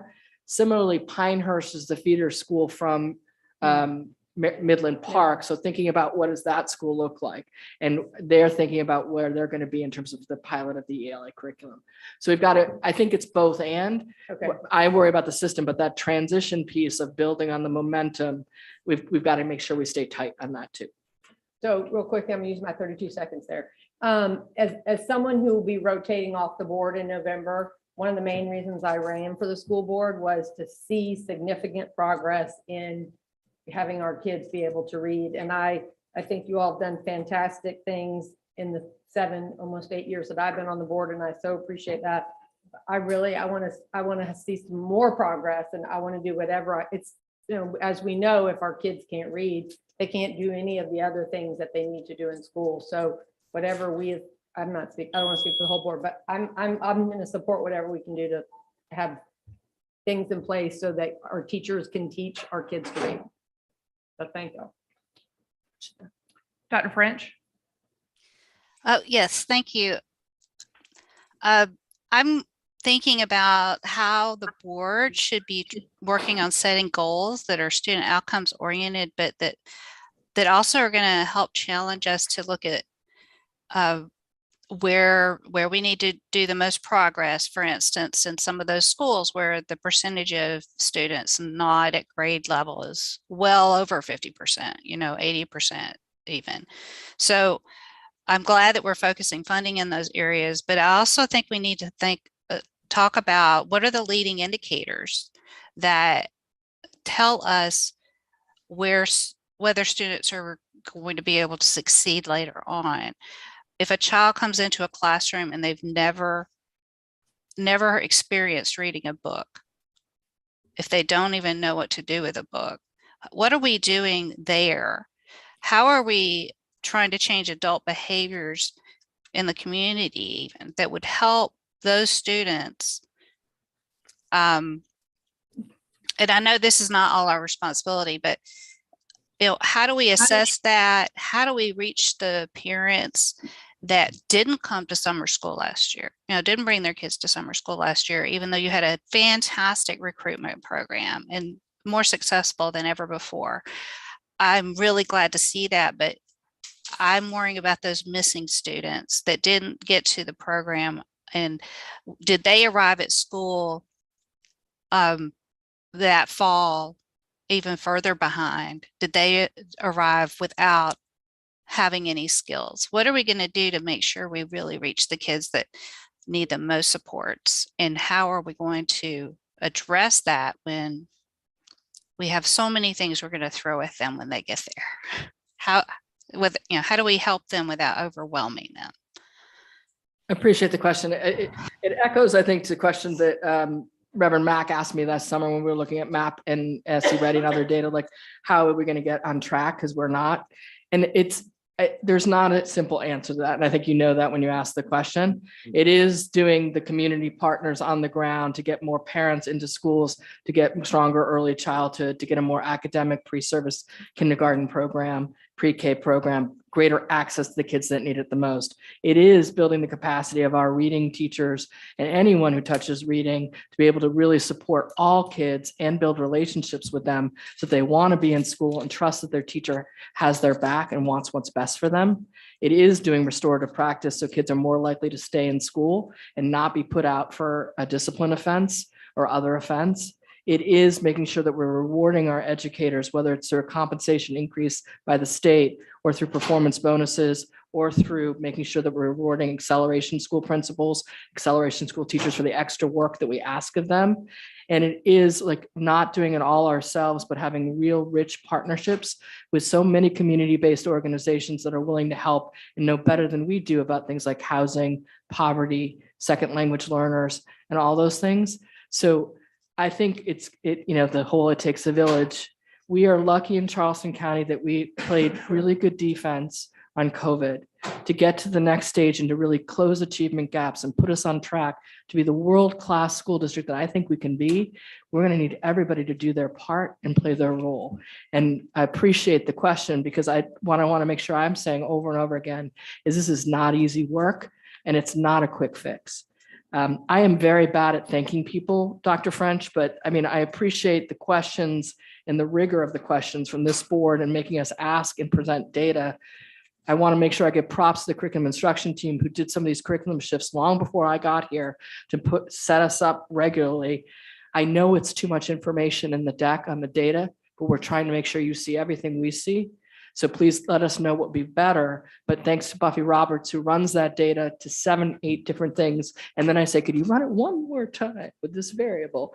And then lastly, and most importantly, to the teachers and the school principals who, despite all that's been going on with COVID and all the change that we've had, have worked tirelessly to do better and to do right by our kids. We have a lot to be proud of. We have a lot still to do, but I certainly can't say that those people aren't working hard enough. And our job is to make sure that we're giving them the right resources and the time to get there. So appreciate the question. I appreciate that too, the shout out. It's all of our staff are doing a lot of work, and I know it's been a difficult couple of years, especially.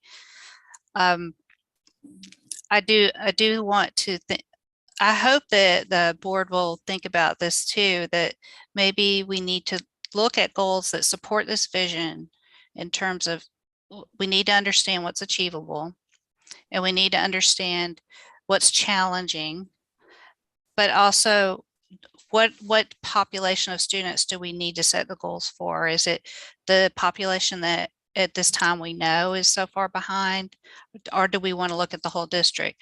Because I think sometimes we get caught up in moving the whole district when part of our district is really doing well.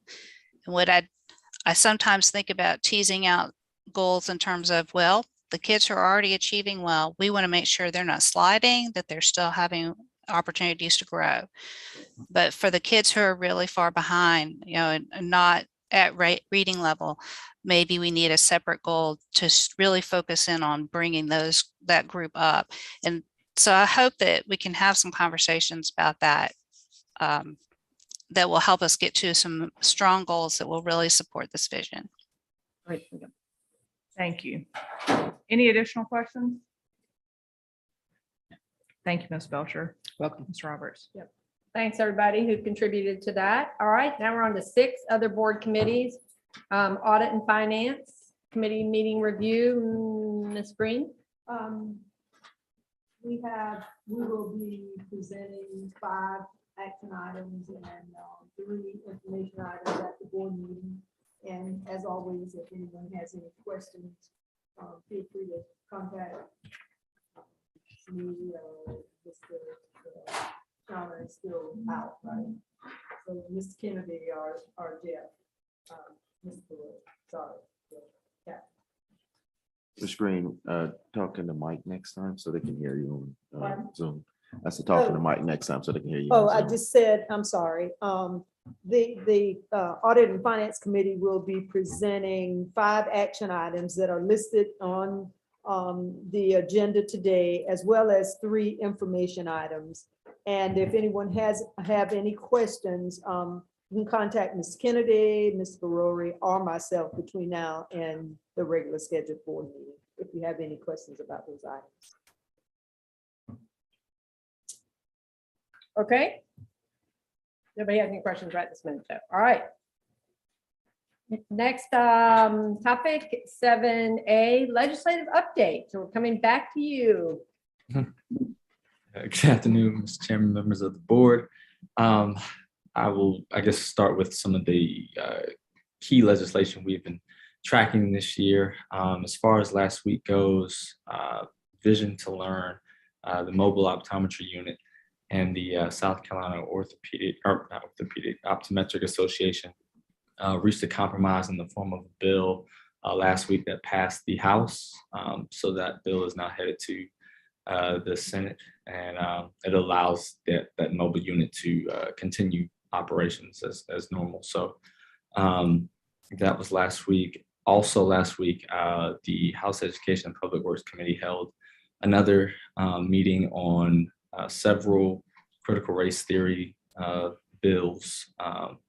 It's so far just been committee hearings dealing with testimony on the bills, and no real action has been taken on any of the bills yet. But Chairwoman Rita Allison, I'm sorry.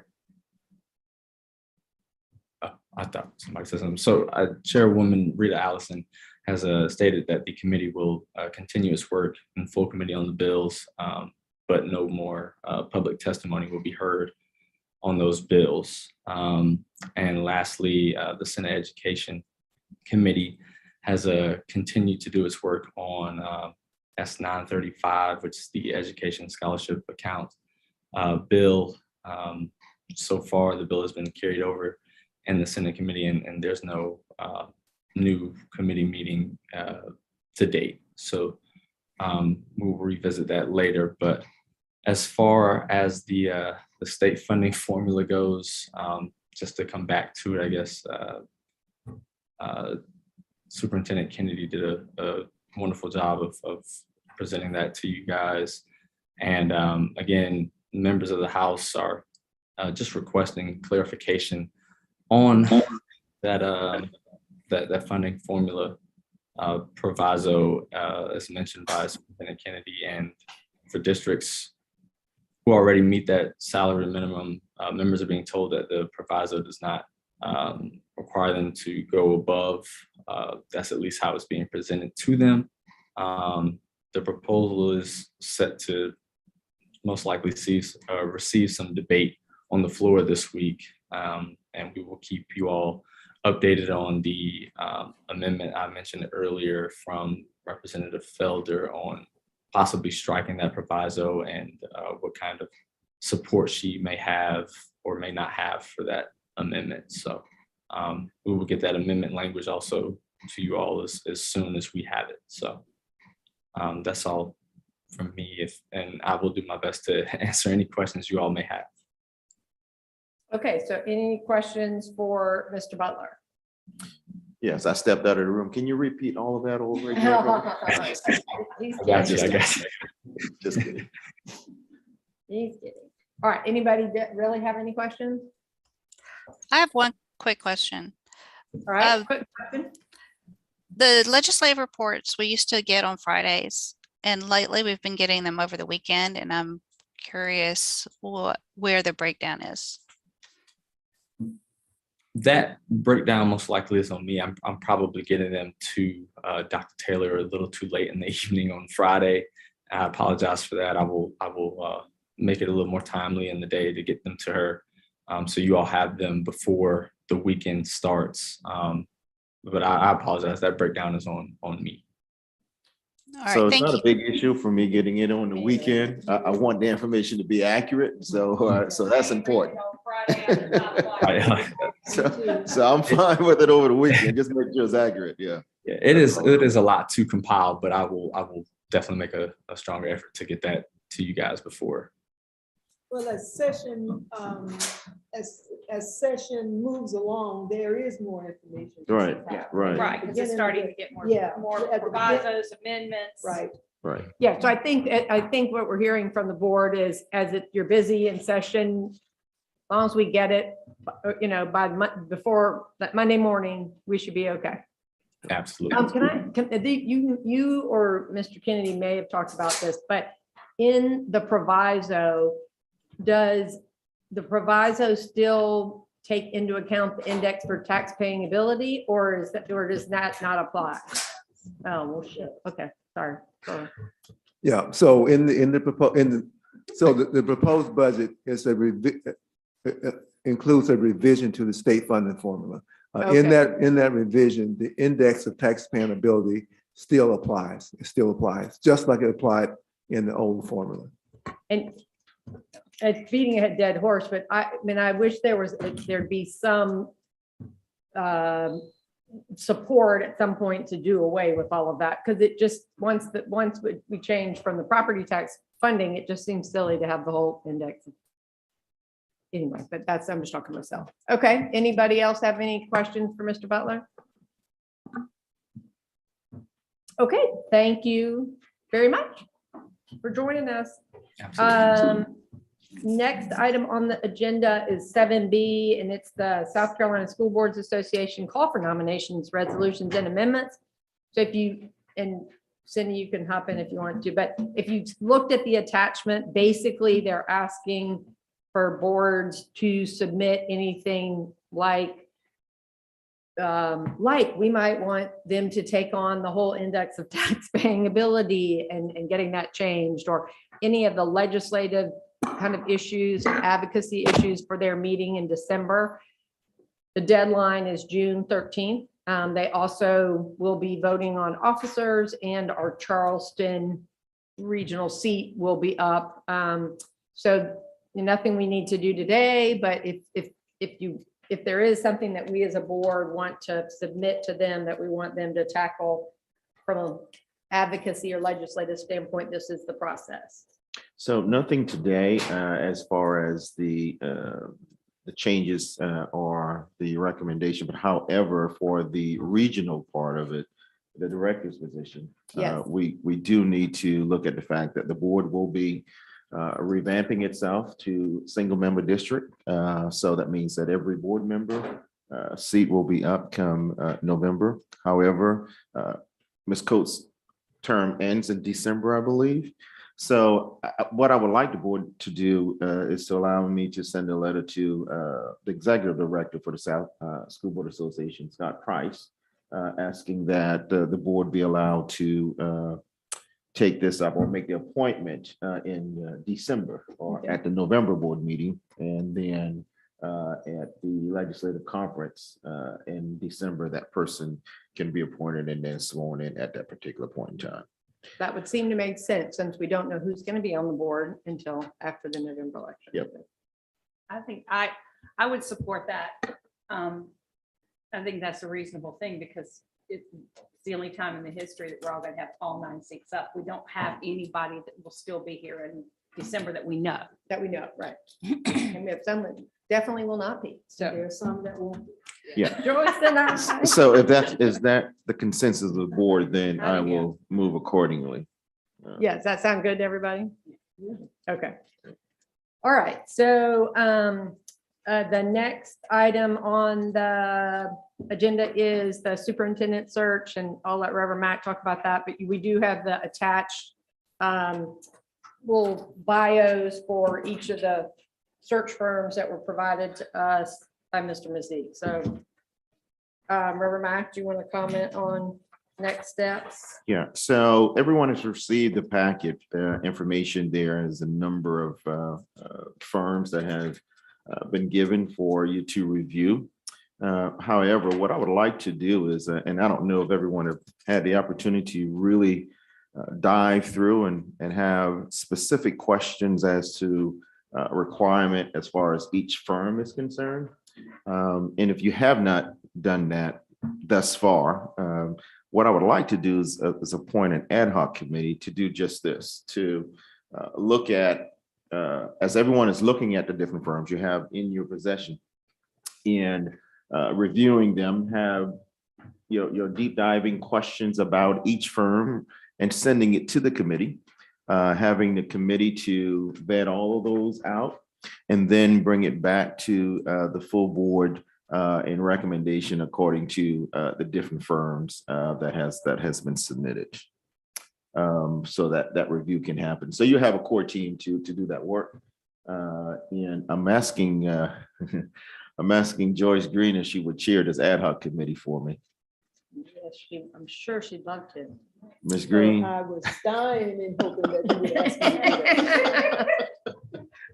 So if Ms. Green will chair this ad hoc committee for me, I would greatly appreciate it. I'm going to ask Dr. Frazier. Dr. Frazier, if you wouldn't mind joining that ad hoc committee. I'm just dying to join. A lot of dying. Yeah. And then Kate, you don't mind joining that committee? I'm dying too. I really am. All right, cool. Well, we'll do that and have them to come back and report back to us. But I also want to take the time to, while I'm doing that, is the ad hoc committee for the training with AJ Craybill. That's also important. So would like to ask Lauren Herrick if you would chair this ad hoc committee for me. Sure. All right. Ms. Waters, would you join that committee? Dying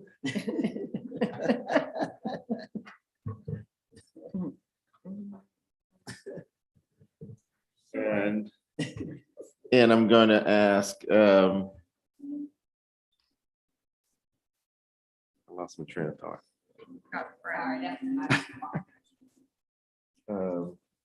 Lauren just reminded you who you were gonna ask.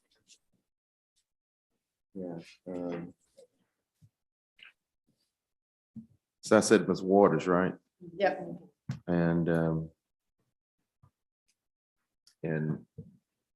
Ms. Hederick. So I will come back with another name. I need to think on that one for a second. Can I ask a question on the superintendent search piece? Sure. Would it be okay for, once you do that, I assume you'll really appoint those at the board meeting, those ad hoc committees, but between now and then, could we get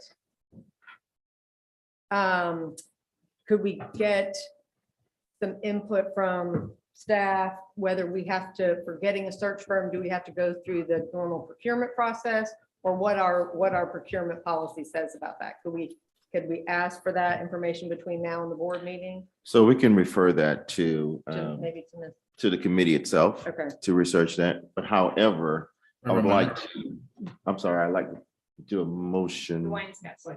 Oh, I'm sorry. Reverend Mike, I can answer that question. You do not have to take that through our procurement process. That's not a bidding process. They come to you for interviews and y'all select who you want for the superintendent. Okay. Okay, all right. So you're saying it does not have to go through an RFP? No. All right, Ms. Coates? Sure, and I think, I was gonna say, I wouldn't want to delay any questions, because if you take the timeline and back it up, you probably need that ad hoc committee coming to us in April yeah. with a superintendent firm, because there's still a process of interviewing and hiring them. And if you get much later than April with some recommendations, you're not gonna hit your September plan to hire. Yeah, I'm gonna ask y'all for y'all's comments and recommendations by the 21st. That's what you had Of April? of this month. Has it been the 21st? On the yet? search firm, yes. Yeah. So you want to come back in April with a recommendation for the search firm. That would keep us on track with the time frame. Okay, all right.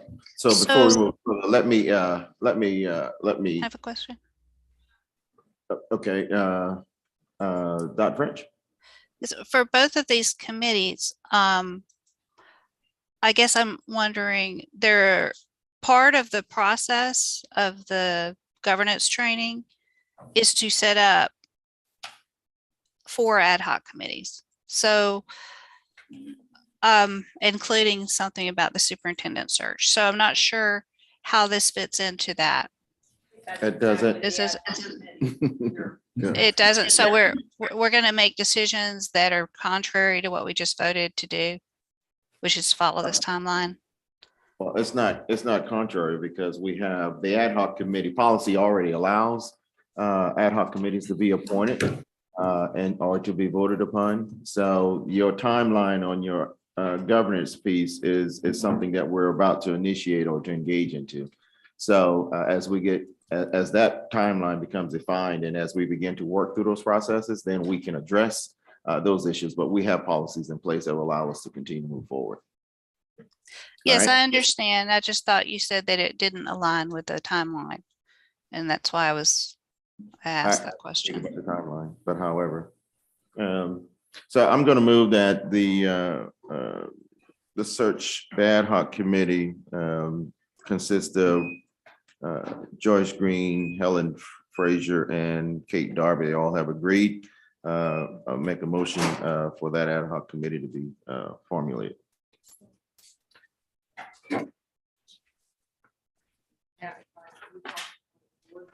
Yeah. Mhm. Yep. Yeah. Yep. All right. Nothing's voted on today. Right. So, and also for the, what you call the other thing? Governance. Governance right now will be consisting of,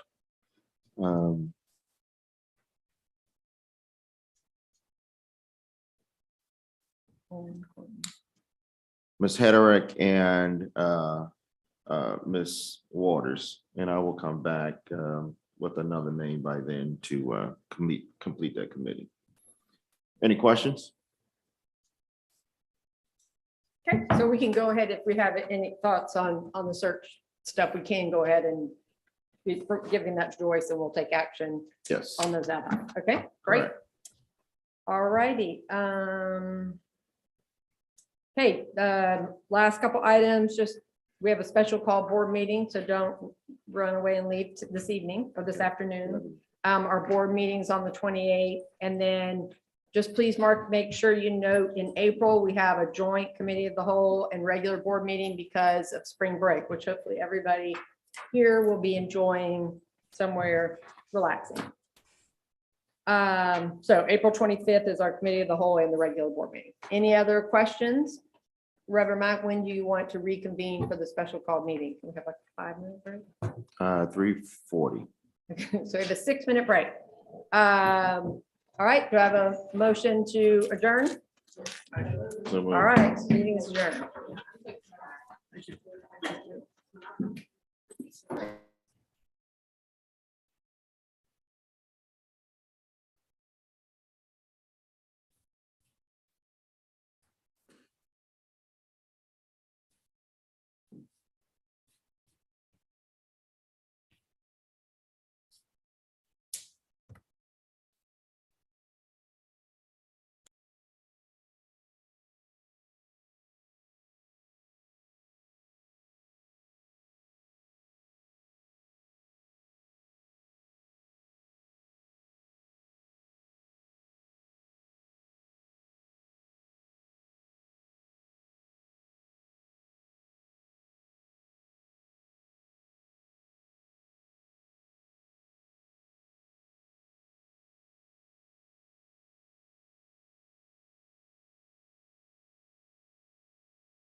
And Sorry, Chris,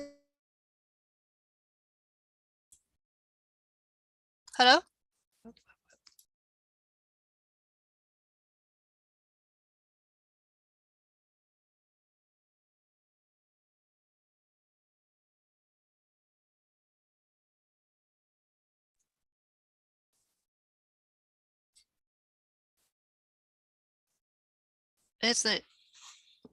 Is there audio yet?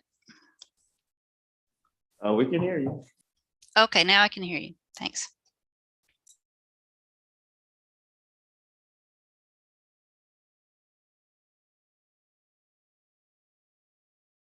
Okay.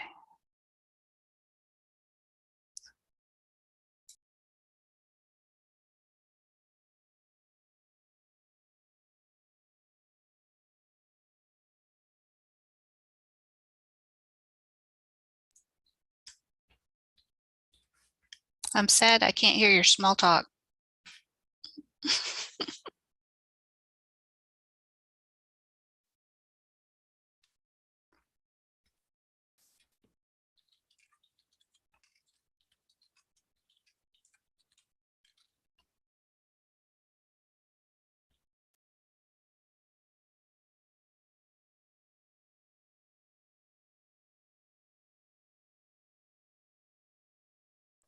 yes, Reverend Mack's ready to come off mute. Okay, we will now call our special call meeting to order. Entertain an adoption of the agenda. So moved. Is there a second? Second. Moved by Ms. Darby, second by Ms. Waters. Are there any questions? Hearing none, going to ask that you please cast your vote. Note that Dr. Frazier, Ms. Coates, Ms. Coakley is not present.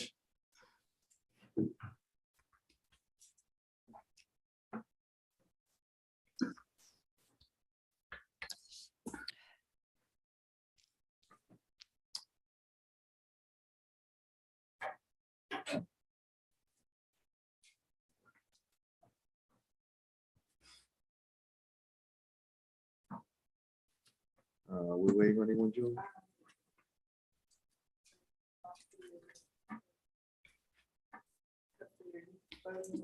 We're just adopting the agenda. Yay. Okay.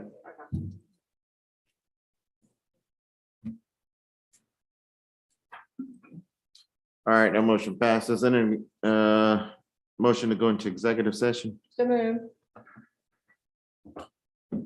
We'll now convene into executive session. Those of you that's not a part of the executive session for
Oh, IT people. All right, we will reconvene back into open session. Item 4A. I move that the administration report for board approval of all contracts exceeding $250,000, excluding emergency repairs. Second. Okay, all right. I didn't. Darby and Frazier. Yeah, all right. We'll post it so everyone can see it. All right, I'll read it as well. I move that the administration report for board approval, all contracts exceeding $250,000, excluding emergency repairs.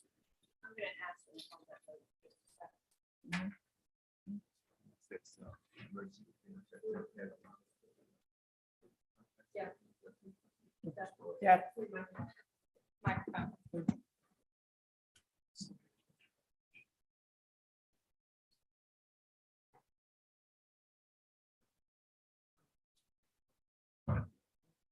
All right.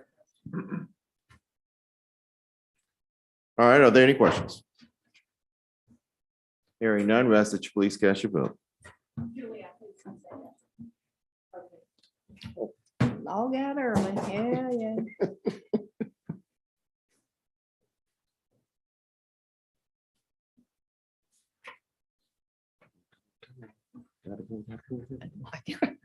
Just goes and got your. I don't have a badge with me either. Has everyone voted? Ms. Green, Well, you can just do voice vote, Joyce. Abstain. abstain.